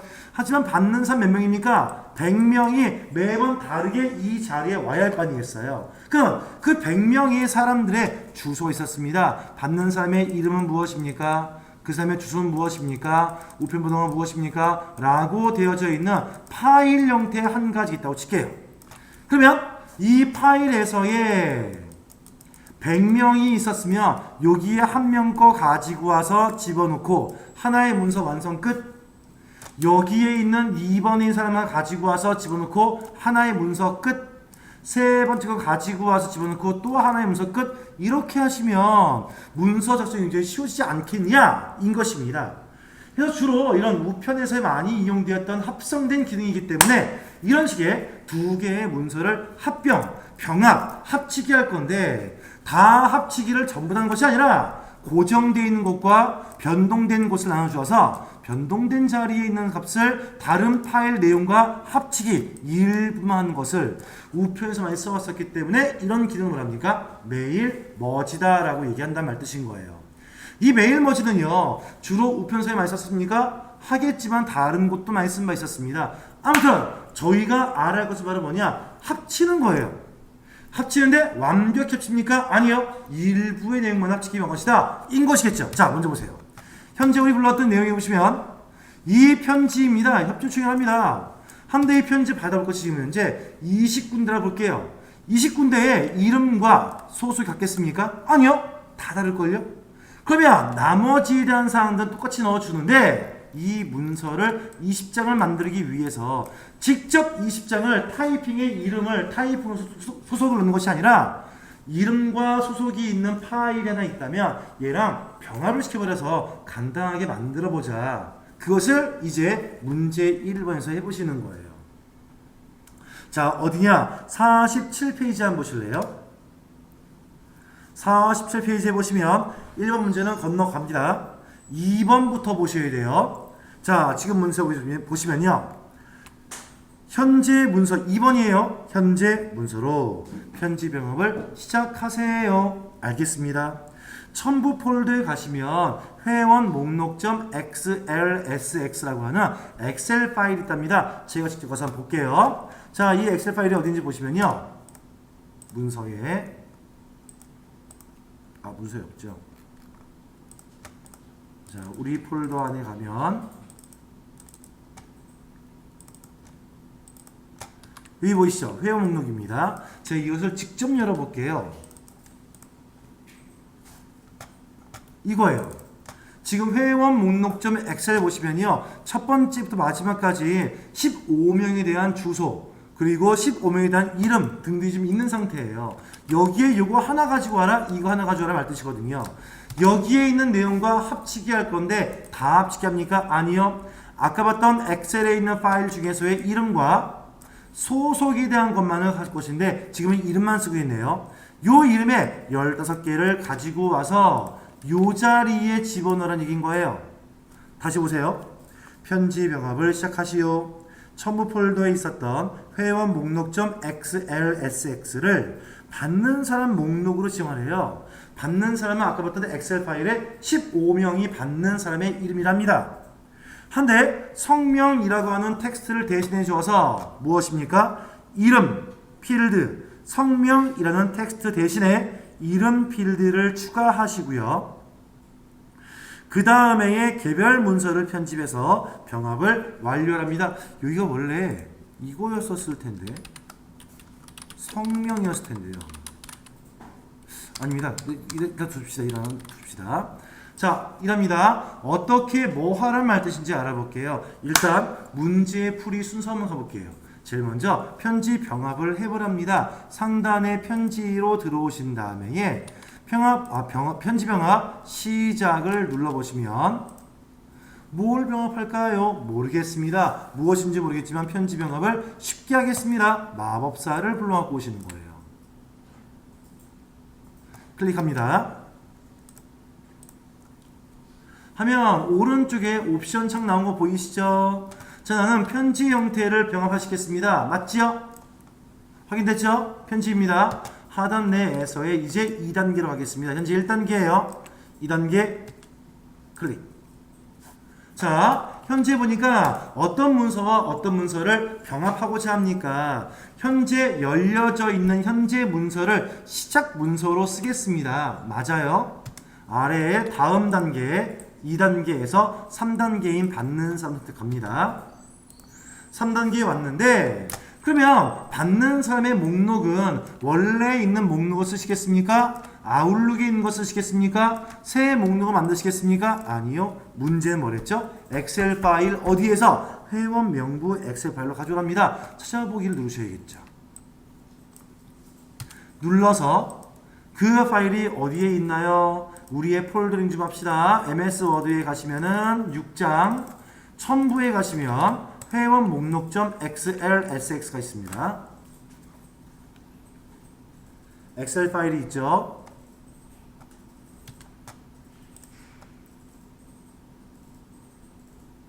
열기 뿅 한 다음에 여기에 있는 거 좀 쓴다라고 되어 있는 거예요. 확인 단추 누르겠습니다. 보니까 이런 사람들이 그 안에 목록으로 있다는 얘기인 거예요. 됐죠? 확인. 이제 받는 사람 목록이 끝났으니까 다음 단계를 준비할까요? 이제 4단계 넘어가 주어서 편지 작성 단계로 갑니다. 뿅 눌러요. 이제 편지 병합이라는 큰 타이틀 나왔을 겁니다. 여기에 이제 들어갑니다. 편지를 병합시킬 건데 두 개의 문서 완전 달라요. 하나의 문서는요, 이런 요청 협조문이고요. 하나는 엑셀 파일의 목록이란 말입니다. 근데 그 중에서의 엑셀 파일에 있던 이름을 가지고 와서 우리 저기 이름 필드일 거 아니겠어요? 그치요? 그 작업을 좀 하는 거예요, 우리가요. 그러면 보세요. 첫 번째 블럭 주소 눌러보실래요? 어디 넣을 겁니까? 요 자리에 넣을 거예요. 영역을 지정해 주세요.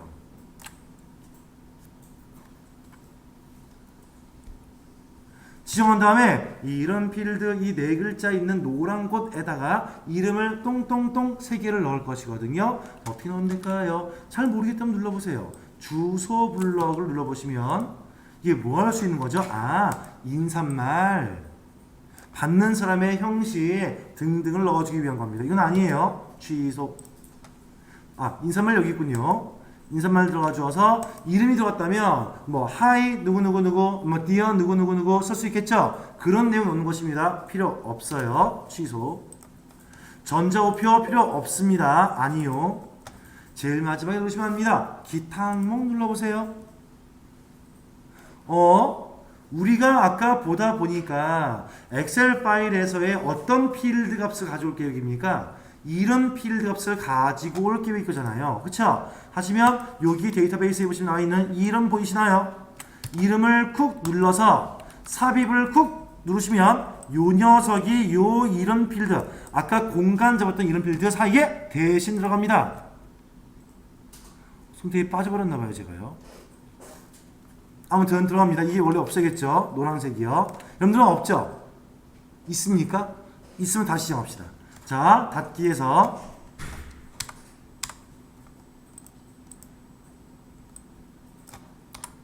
없애버리고요. 자, 다시 이름 필드의 노란색 부분입니다. 영역을 잡으신 상태에서 오른쪽에 기타 항목 이름 필드를 지정하신 다음에 삽입 이름만 나오죠. 한 다음 닫기.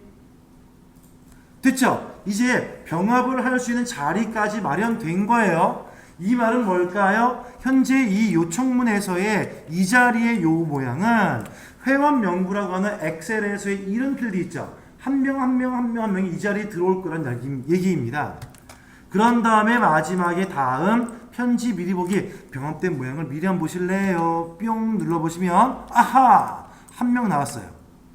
미리 보기니까 15명은 안 나왔겠죠? 이제 이렇게 만들 거예요. 그러니까 15명의 문서를요 병합을 시켜볼 것입니다. 어디에 들어가서요? 아래쪽에 보시겠습니다. 다음 병합 완료를 쿵 눌러보세요.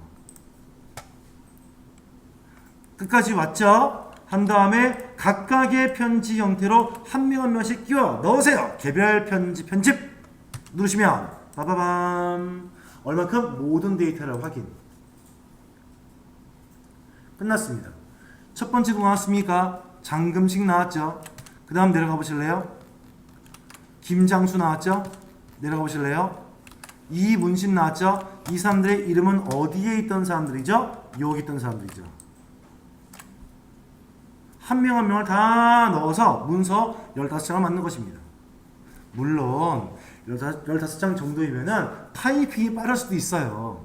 한데 요즘은 잘 안 쓰지만 옛날에 DM이라고 해서요 다이렉트 메일을 발송할 때는요 하루에 뭐 3만 건 5만 건입니다. 그럼 만약에 이 기능을 몰랐다면 여러분들 3만 장의 문서를 만드는 거예요.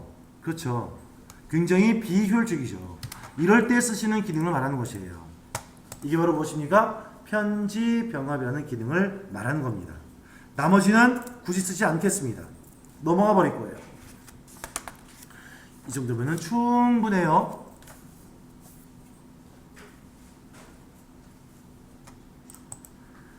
자, 이에 이어서 교정이라고 하는 내용들을 알아볼 계획인데요. 자, 먼저 예제를 먼저 불러오겠습니다. 시간이 좀 그렇죠. 애매하죠. 48페이지의 섹션 2번에 어느 교정은요. 잠시 후 10분 동안 좀 쉬었다가 바로 하도록 하겠습니다. 잠시 뒤에 뵐게요.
자, 이 48페이지에 있는 제일 위에 먼저 내용 보실래요? 섹션 2번은요. 언어 그룹에서의 교정과 연관된 사항으로서 상당 위에 올라와 보겠습니다. 쭉 올라와 보시면 자, 이 편지 넘어갔죠? 검토라고 하는 리본 탭 메뉴에서의 제일 왼쪽에 있는 겁니다.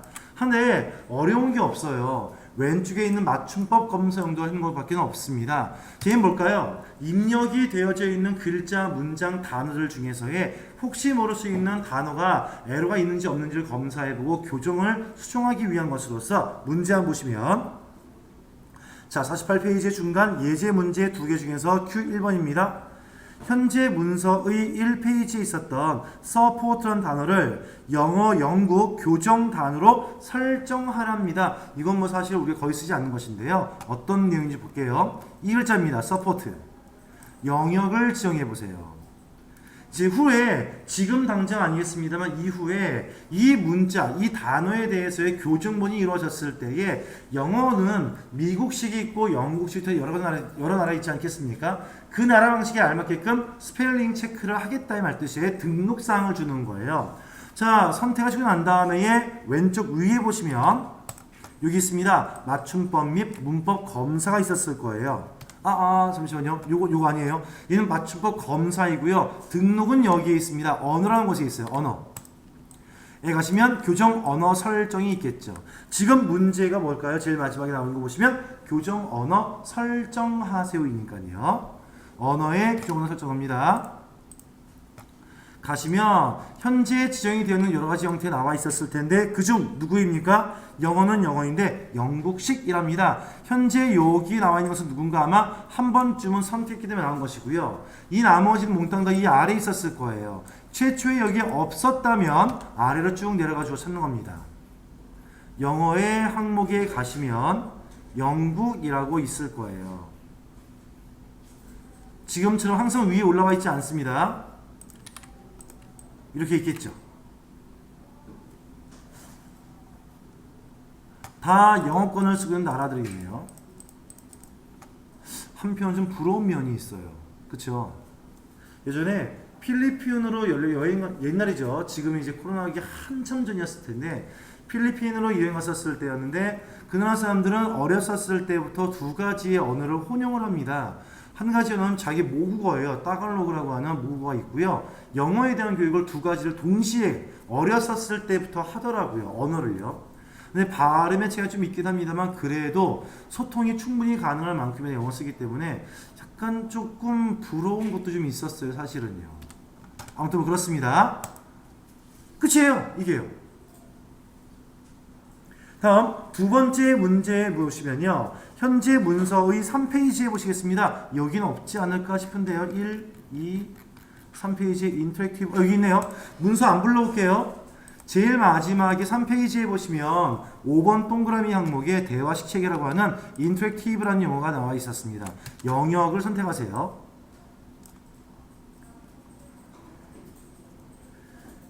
이게 뭐랍니까? 영어 미국식이랍니다. 똑같죠? 괜히 했네요. 안 할 것을.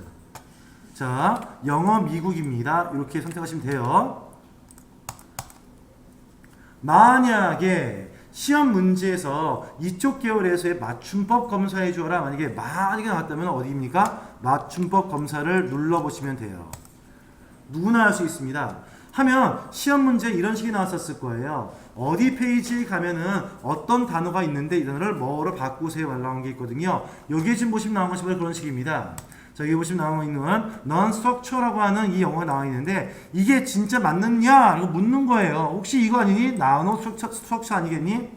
아니면 non-structure 아니니? 아니면은 no 띄고 structure 아니겠니? 묻고 있는 겁니다. 아니면 건너가시면 돼요. 이 중에 맞는 게 있다면 눌러서 변경하시면 됩니다. 어려운 건 없어요.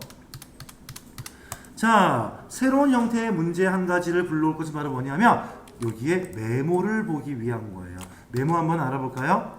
자, 새로운 문서를 열기를 해서 3-1번의 예제를 불러옵니다.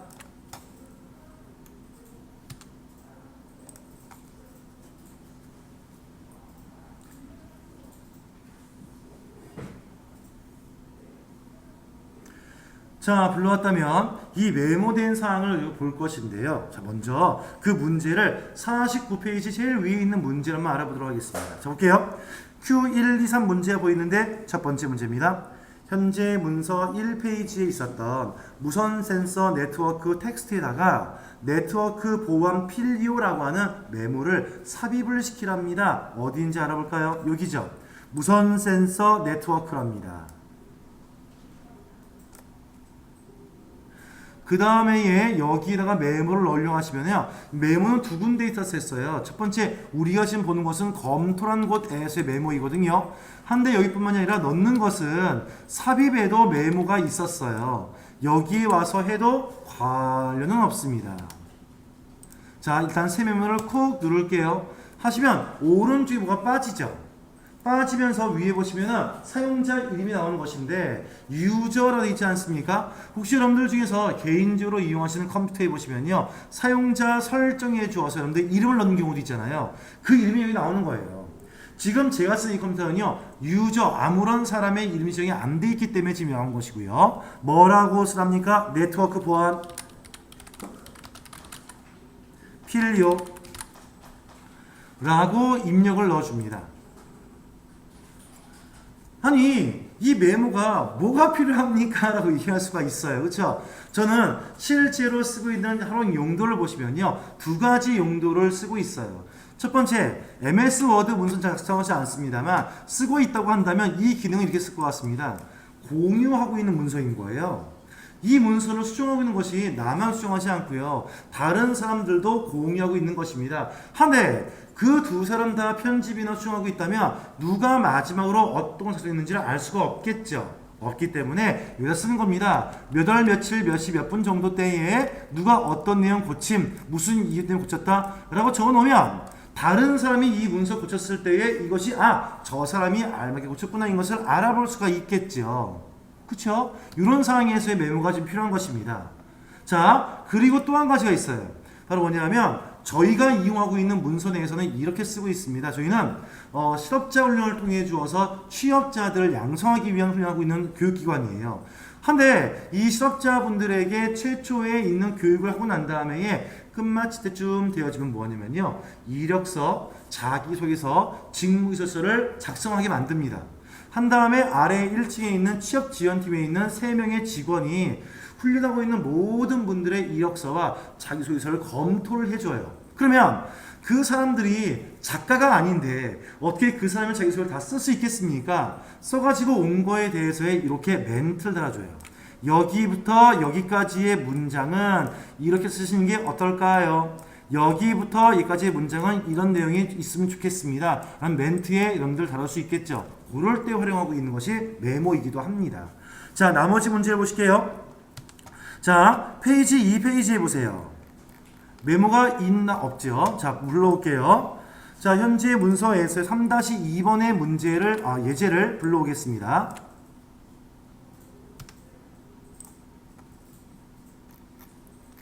자, 이 페이지에 보시면요, 메모가 이미 준비가 되어져 있군요.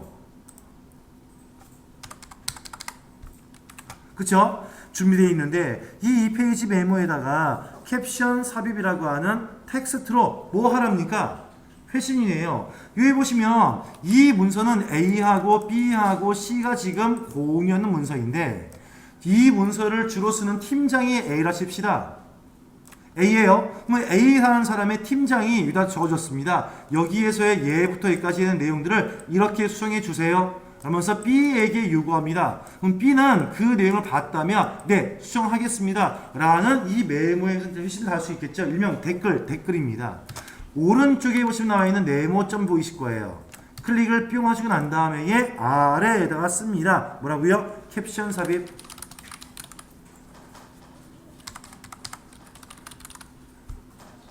그러면 거기 아래 팀장이 적어놓은 내용에 대한 답변을 수정 완료 적을 수 있겠죠. 공유할 때 참으로 편리한 기능들을 볼 수가 있는 거예요. 실제 인쇄할 때에는 이 메모를 나오게 또는 안 나오게 인쇄를 설정할 수 있기 때문에 그렇습니다.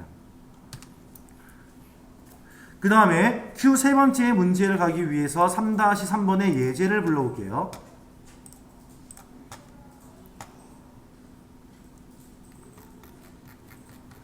자, 세 번째 페이지에 갑시다.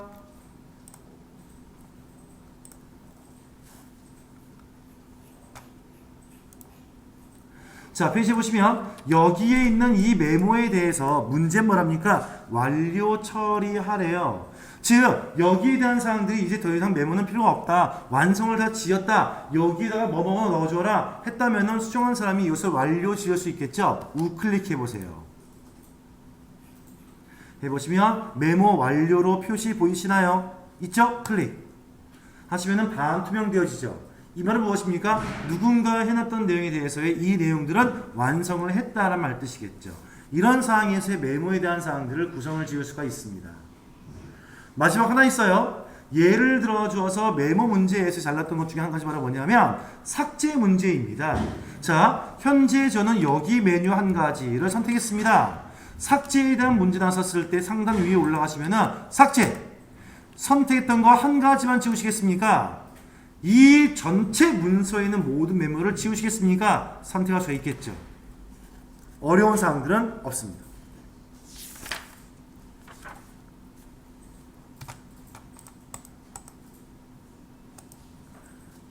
자, 이어서 갑니다. 섹션 4번에서 있는 문제를 불러봐 주시고요. 4-1번의 예제를 가지고서 내용 정리해 보겠습니다.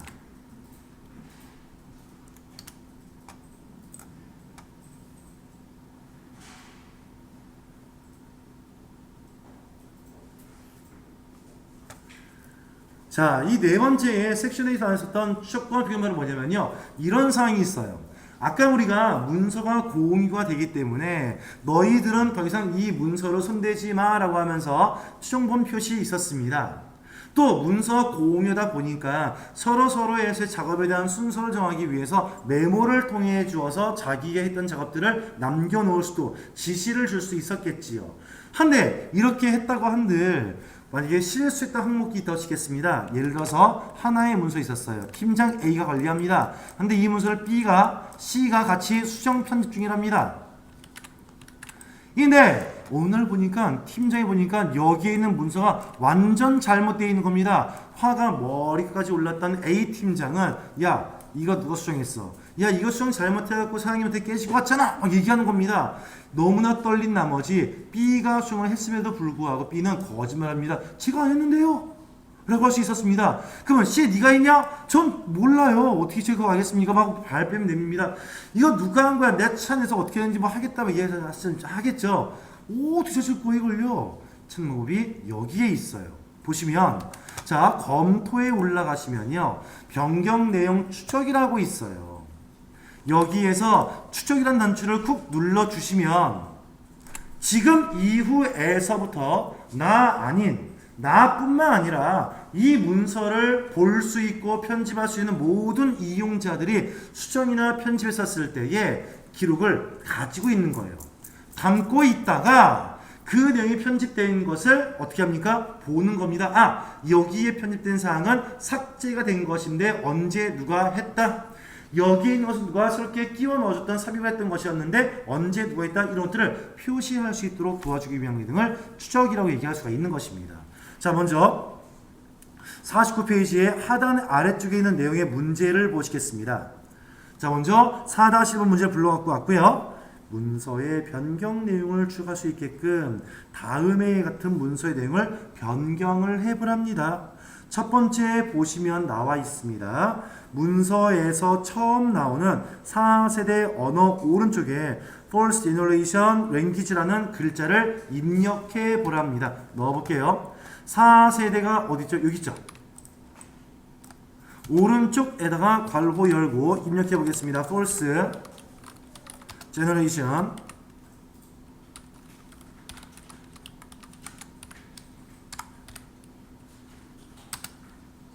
Language.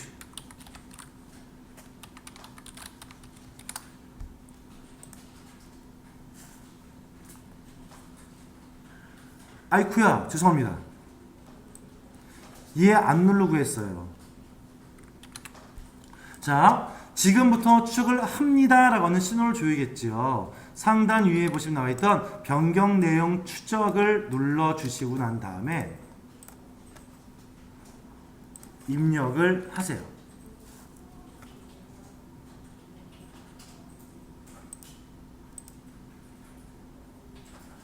두 번째입니다. 먼저 입력하세요.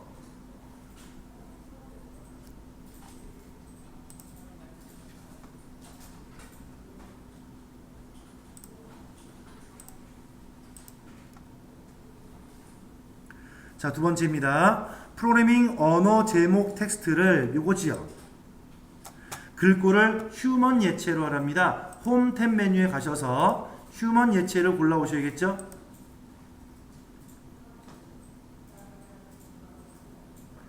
다음 글꼴 색을 파란 강조 5로 하랍니다. 파란 강조 5번. 크기를 16으로 하랍니다.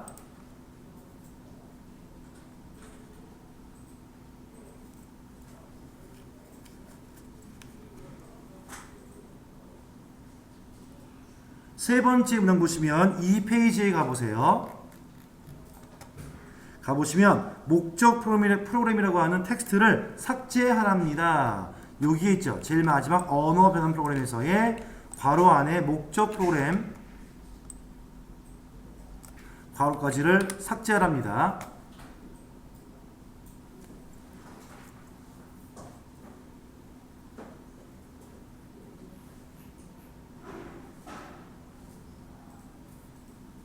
됐습니까? 자, 여러분들 혹시 눈에 보이나요? 현재 우리가 수정된 사항들이 다 어디인가에 지금 근거에 기록이 남고 있죠. 혹시 이게 안 보이시는 분이 있다면요, 여기 한번 체크해 보세요. 검토에 올라가시면요, 변경 내용을 화면상으로 표시할 건데 어떤 변동된 사항들을 표시할 겁니까? 체크 쭉 나왔잖아요. 체크를 다 풀어보세요. 다 풀어보세요. 아무것도 안 나오죠. 이 상태로 배포하는 거예요. 사람들한테. 이 상태 배포하고 난 다음 참 치밀하죠. 그렇죠? 치사하고 배포하고 난 다음에 야 수정들 해? 라고 합니다. 한 다음에 하다 보니까 뭐가 잘못된 게 있더래요. 여기에 보니까 상하세대 언어가 False Generation Language 여기 보세요. 잘못됐습니다. 뭐 지금 오타 나왔잖아요.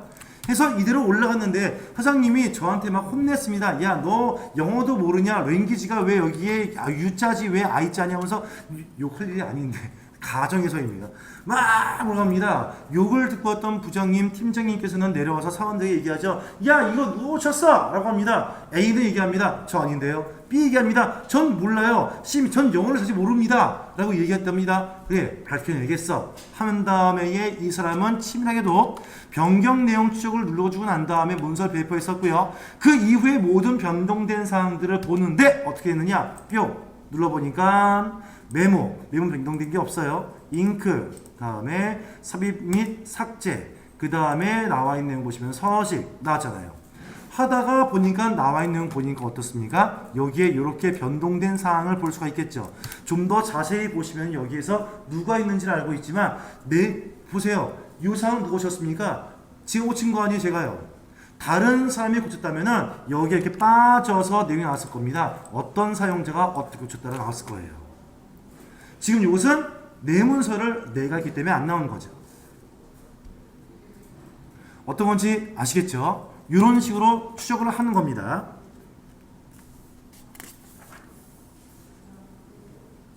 그 다음에 50페이지에 보시면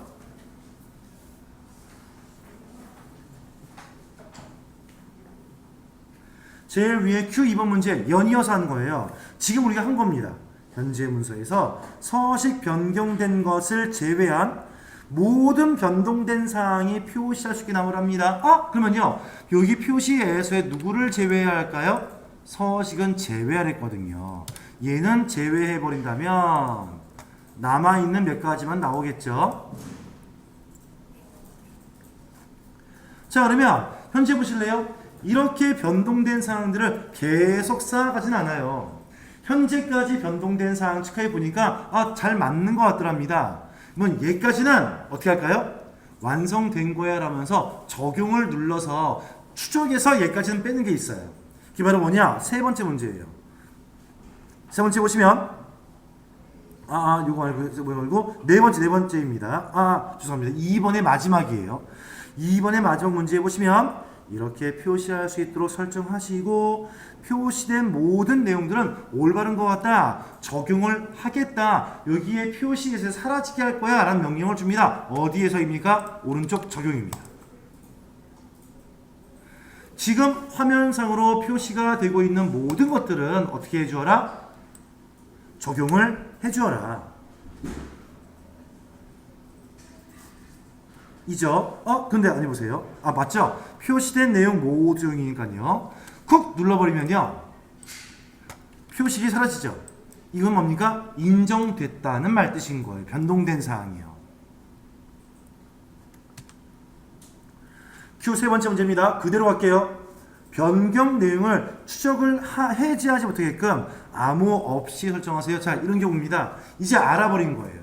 팀장님이 추적 기능을 쓰고 있기 때문에 이것을 아는구나를 어떤 사원이 알았습니다 하니까 문서를 공유할 때 문서를 받아보고 난 다음에 이 추적 지금 보세요. 되는 상태니까 눌려있지 않겠어요? 얘를 빼는 거예요. 그럼 추적을 안 당하는 거죠.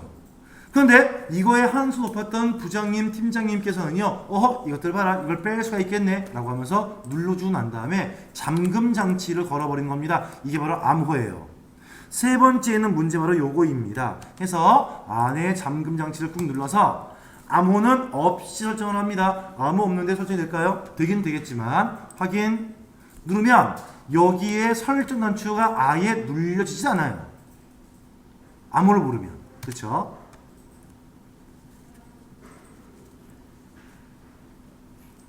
그 다음 네 번째 문제 다시 한번 볼래요? 현재 문서에서 삽입이나 삭제된 내용이 있지 않겠습니까? 걔를 어떻게 합니까? 모두 표시하래요. 오른쪽에 보니까 변경 내용 표시에서의 삽입 및 삭제 표시가 이미 되어져 있는데 우리 저기 눌렀으니까 다시 문서 불러와야 됩니다. Q4번이니까 네 번째 문서 불러올게요. 4-4번 문서 불러오겠습니다.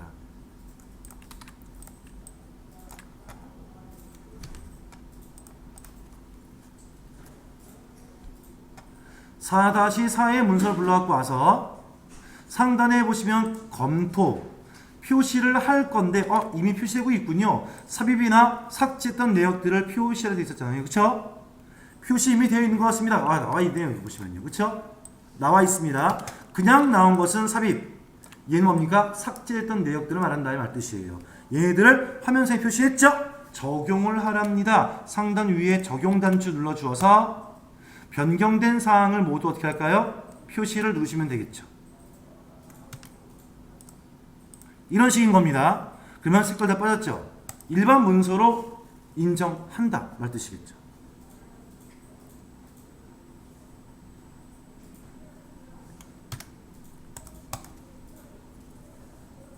자, 여기까지 정리하신 다음에 이거와 관계가 조금 없었던 다른 내용의 비교와 병합에 대해서 설명을 할 계획입니다. 현재까지는 추적과 변경 내용 적용을 보신 거고요. 이제는 다르게 지정되어 있는 내용 한 가지를 공부하실 거예요. 아마 오늘 검토까지가 끝날 것 같습니다. 그러면 다음 시간은 매크로 한 개만 공부하시면 끝이에요.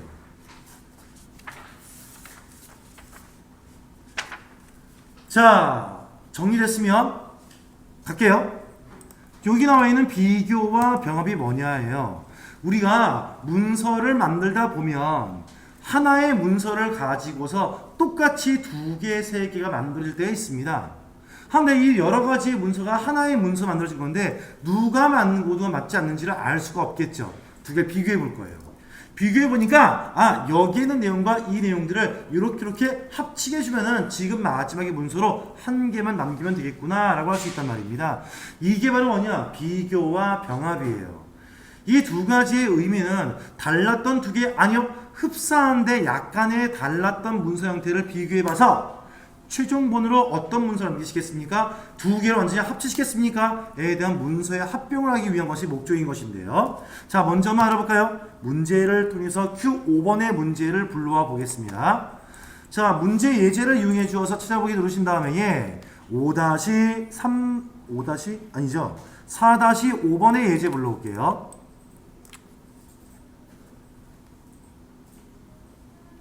불러와서 열기 하시면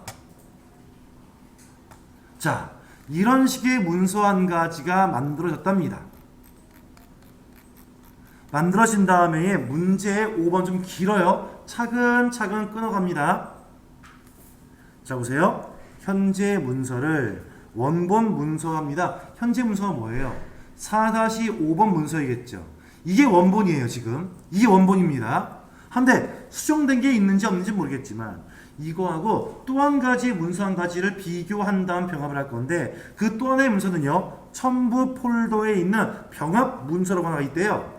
이 문서는 수정이 된 문서랍니다. 그러면 지금 원본이 이 문서예요. 첨부 폴더에 가시면 병합 문서라고 해주어서 수정된 게 있답니다. 두 개를 비교해 볼 거예요. 한 다음에 누구는 지우고 누구는 남기고 누구는 합치고 등등에 대한 것을 해보시겠죠. 오른쪽에 보시면 수정한 문서로 하여 모든 변경 내용들이 있다면 두 개를 적용을 시키래요. 두 개를 비교해서 다른 게 있지 않겠습니까? 다른 게 있다면 수정된 내용으로 포함되겠죠. 왜? 마지막 거니까. 로 적용을 해서 두 개의 문서를 합치게 하랍니다. 근데 합치겠을 때 문서 보시면은 첫 번째 원본이에요. 4-5입니다. 수정된 거 무엇입니까? 병합 문서입니다. 합치면은 얘네 이름 덮어쓰기 하는 것이 아니라 새로운 파일 한 가지를 만들래요. 어디에서요? 병합 결과는 새 문서로 표시하랍니다. 두 개를 합쳤던 문서는 새로운 문서 한 개 만들 건데 걔 이름 무엇입니까? 병합 완료라는 이름으로 합성을 시켜서 어디 폴더에다가 문서 폴더에다가 저장을 합니다. 길었지만 충분히 이해할 수 있는 문제인 거예요. 해볼게요. 자, 문제는 비교라는 것이 목적입니까? 병합이 목적이겠습니까? 목적은 병합이에요. 그럼 병합 갑니다. 자, 들어가서 상단 검토에서의 오른쪽에 비교원에 가시면요. 비교 끝내시겠습니까? 비교한 다음 적용을 시킨 다음 합치시겠습니까? 병합을 누르겠죠. 눌러서 보시면 두 개의 문서 있습니다. 아, 왼쪽이 뭡니까? 원본, 오른쪽은 수정한 것. 원본이 4-5번 문서이고요. 수정한 문서가 첨부되어 있는 병합 문서랍니다. 골라올게요. 원본 문서에서의 콤보 단추를 쿵 눌러서 4-5번을 불러옵니다. 쿵. 수정한 문서는 누구입니까? 첨부 폴더에 있대요. 쿡 눌러서 찾아보기를 누르신 다음에 첨부 폴더에 가서 병합 문서 가져오시면 되겠죠.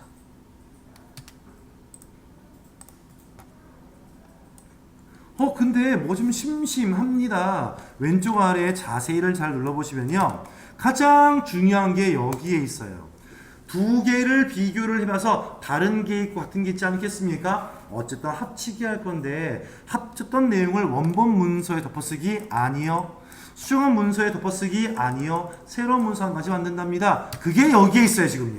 변경 내용 표시 위치는 어디입니까? 새로운 문서에 만들겠습니다. 한 다음에 확인 눌러주어서 여기 있는 사항들은 두 가지 중에서 선택사항 나온 게 없겠죠? 기본입니다. 사용자 문서인 4-5로 기본 잡을 것이고요. 병합 계속 누르면 빠바밤 화면상에 뜹니다. 요게 원본의 4-5입니다. 얘가 수정된 문서의 병합 문서인데 두 개를 비교해 보니까 이런 사항들이 지워지기도 하고 이런 사항이 나오기도 하겠답니다. 그 내용들을 적용을 하시겠습니까? 묻는 거예요. 왜? 문제 뭘 썼습니까? 두 번째 줄 왼쪽에 보시면 모든 변경된 내용을 뭐 하래요? 적용하랬거든요. 상단 위에 올라가서 적용 모든 내용을 적용하시겠습니다. 아래 두 번째 변경 내용 모두 적용. 싹 사라졌죠? 그런 다음에 이 문서를 저장하실 거예요. 어디다가요? 왼쪽에 파일 메뉴를 클릭. 이름이 다른 걸로 지정하셔야겠죠? 다른 이름 저장. 찾아보기 눌러서 어디 폴더에다가 문서 폴더에다가 무슨 이름으로요? 병합 완료. 병합 띄고 완료입니다. 병합 띄고 완료 이름으로 문서 폴더에 저장을 하랍니다. 좀 복잡하죠? 시험에 꽤 자주 나왔던 문제입니다. 그래도 한두 개는 어려운 문제 나와야겠죠? 하시면 이 형태가 병합 완료라는 이름으로 문서 폴더에 저장이 됐을 거예요. 조금 단계가 많았지만 꼭 여러분들 익혀두신 다음에 시험장 가셔야 합니다. 정리할 수 있는 시간 드릴게요. 먼저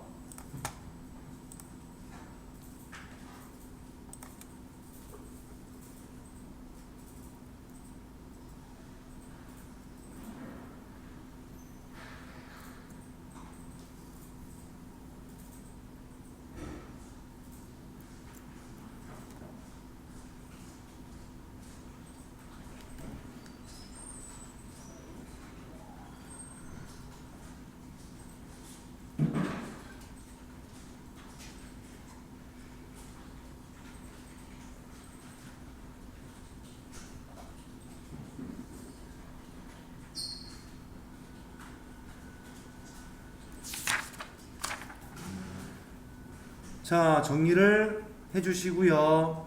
이제 51페이지에 있는 내용에 우리 6번 6장 예수의 마지막 예제를 불러오겠습니다. 마지막 예제입니다. 자, 눌러서 열기를 합니다. 열기를 제일 마지막이죠. 5-1번 현재 6장에 있는 폴더에서의 5-1번 예제로 불러올게요.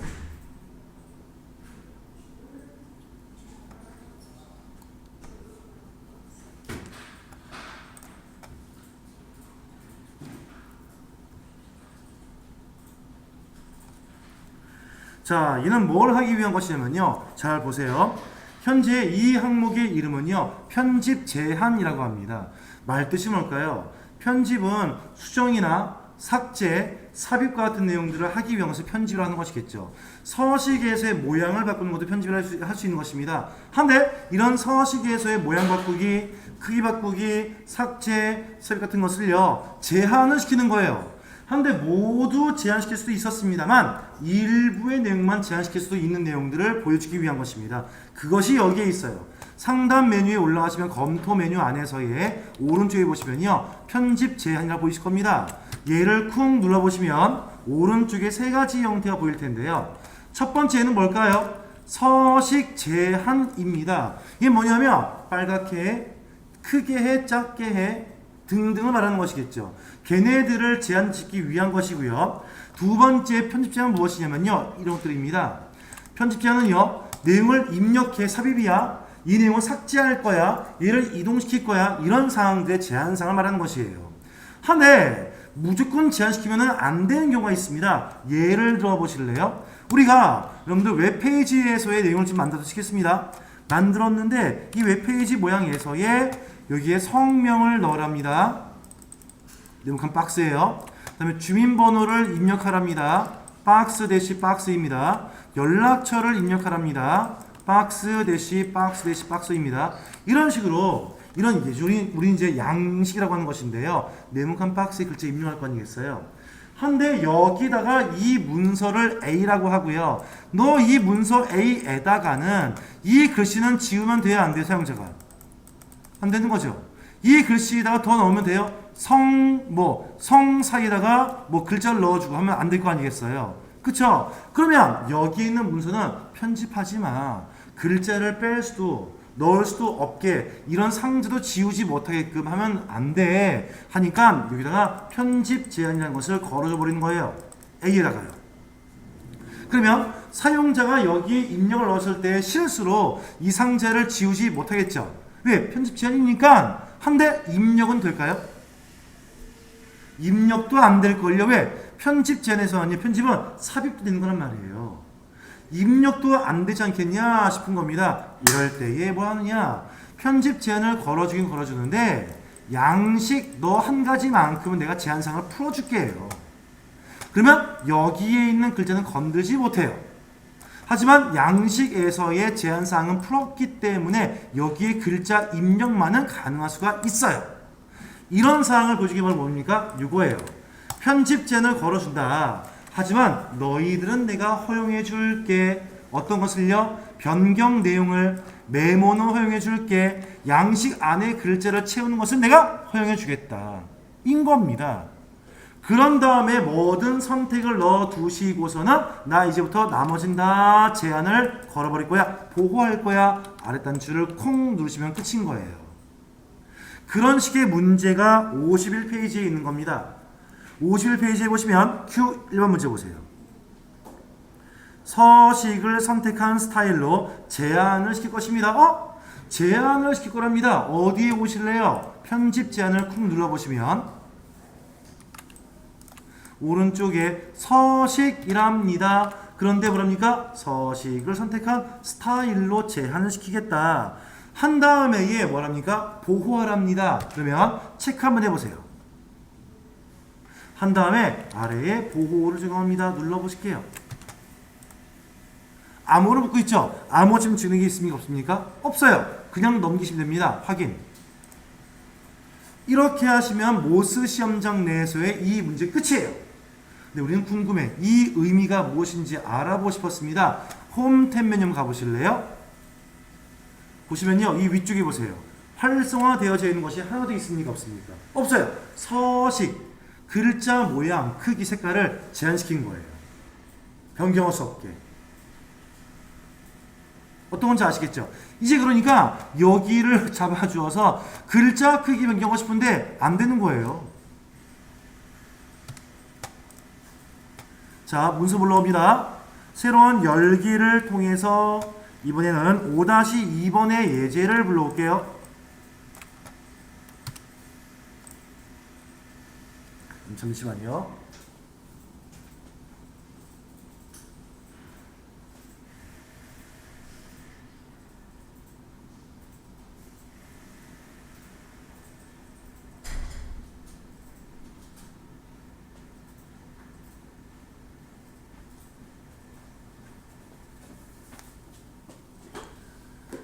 자, 갑니다.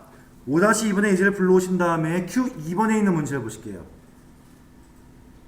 자, 사용자가 테마 또는 구성표 전환과 빠른 스타일 빠른 스타일 모음 전환을 차단할 수 있게끔 서식을 제한을 시키랍니다. 암호가 없이 문서 보호를 적용합니다. 먼저 한번 가보시죠. 현재 보시면 나와 있는 보기를 콕 눌러주시고요. 누른 다음에 아니죠. 검토죠. 검토. 누르신 다음에 오른쪽에 편집 제한을 콕 눌러보겠습니다. 누르시면 여기 오른쪽에 보시면 나와 있는 내용입니다. 서식 제한을 줄 것인데 조금 아래에 설정 보이시나요? 콕 눌러보세요. 보시면 요거 보이시죠? 자, 문제가 요구하는 사항의 테마 또는 구성표 전환입니다. 아래에 있는 내용들을 두 개를 체크 넣으란 말 뜻이겠죠?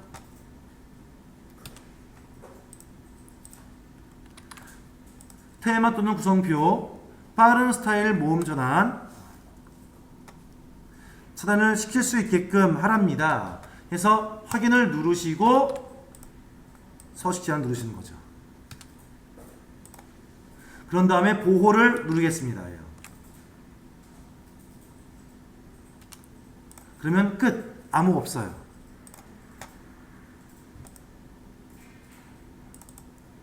그럼 잠시만요.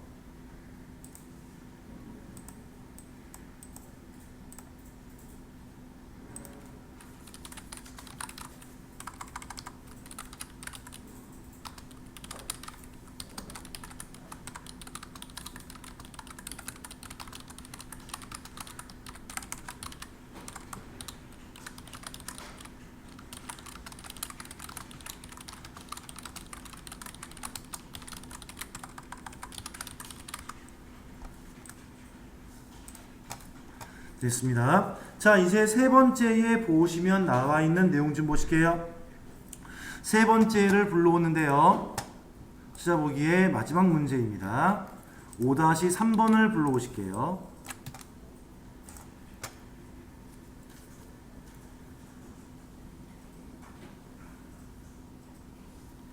자, 불러온 내용에 보시면 현재 문서에서 구역 2번과 구역 3번만 양식 채우기가 가능할 수 있도록 편집 제한을 하시랍니다. 자, 그럼 말 뜻이 뭘까요? 편집 제한을 걸어줄 건데 얘는 허용한대요. 누구만? 양식 채우기만 허용한답니다. 암호 없이 보호합니다. 지금 보니까 아까 정말 잘 알려주셨습니다. 여기에 구역이라는 부분이 나오잖아요. 나오는 것은 어디지요? 홈 탭 메뉴에 보시면 나왔던 여기에 표시, 서식 표시라고 얘기하거든요. 얘를 눌러서 보시면 구역을 쉽게 볼 수 있어요. 그러면 문제는요, 2번의 구역과 3번의 구역에 대해서는요, 양식 채우기는 가능하게 만들어 주어라의 말뜻이었을 겁니다. 그치요? 자, 그러면 어떤 식이냐, 2번과 3번 구역의 범위를 잡아 주어서 상단 메뉴 검토, 편집 제한 들어가서 편집에 제한을 할 것인데 얘는 허용해 준대요. 제한을 허용한답니다. 누구를요? 체크박스를 누르시고 난 다음에 쭉 내려오시면 양식 채우기 되겠죠.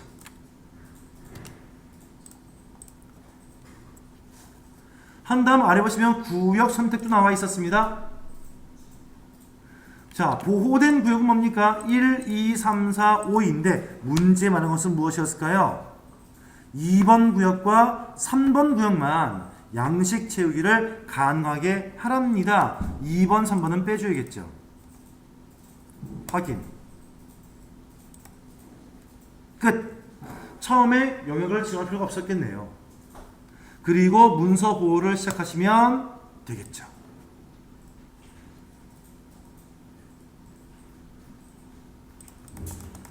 이런 식인 거예요.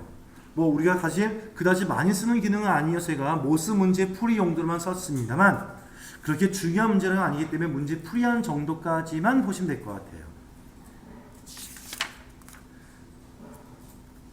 됐습니까?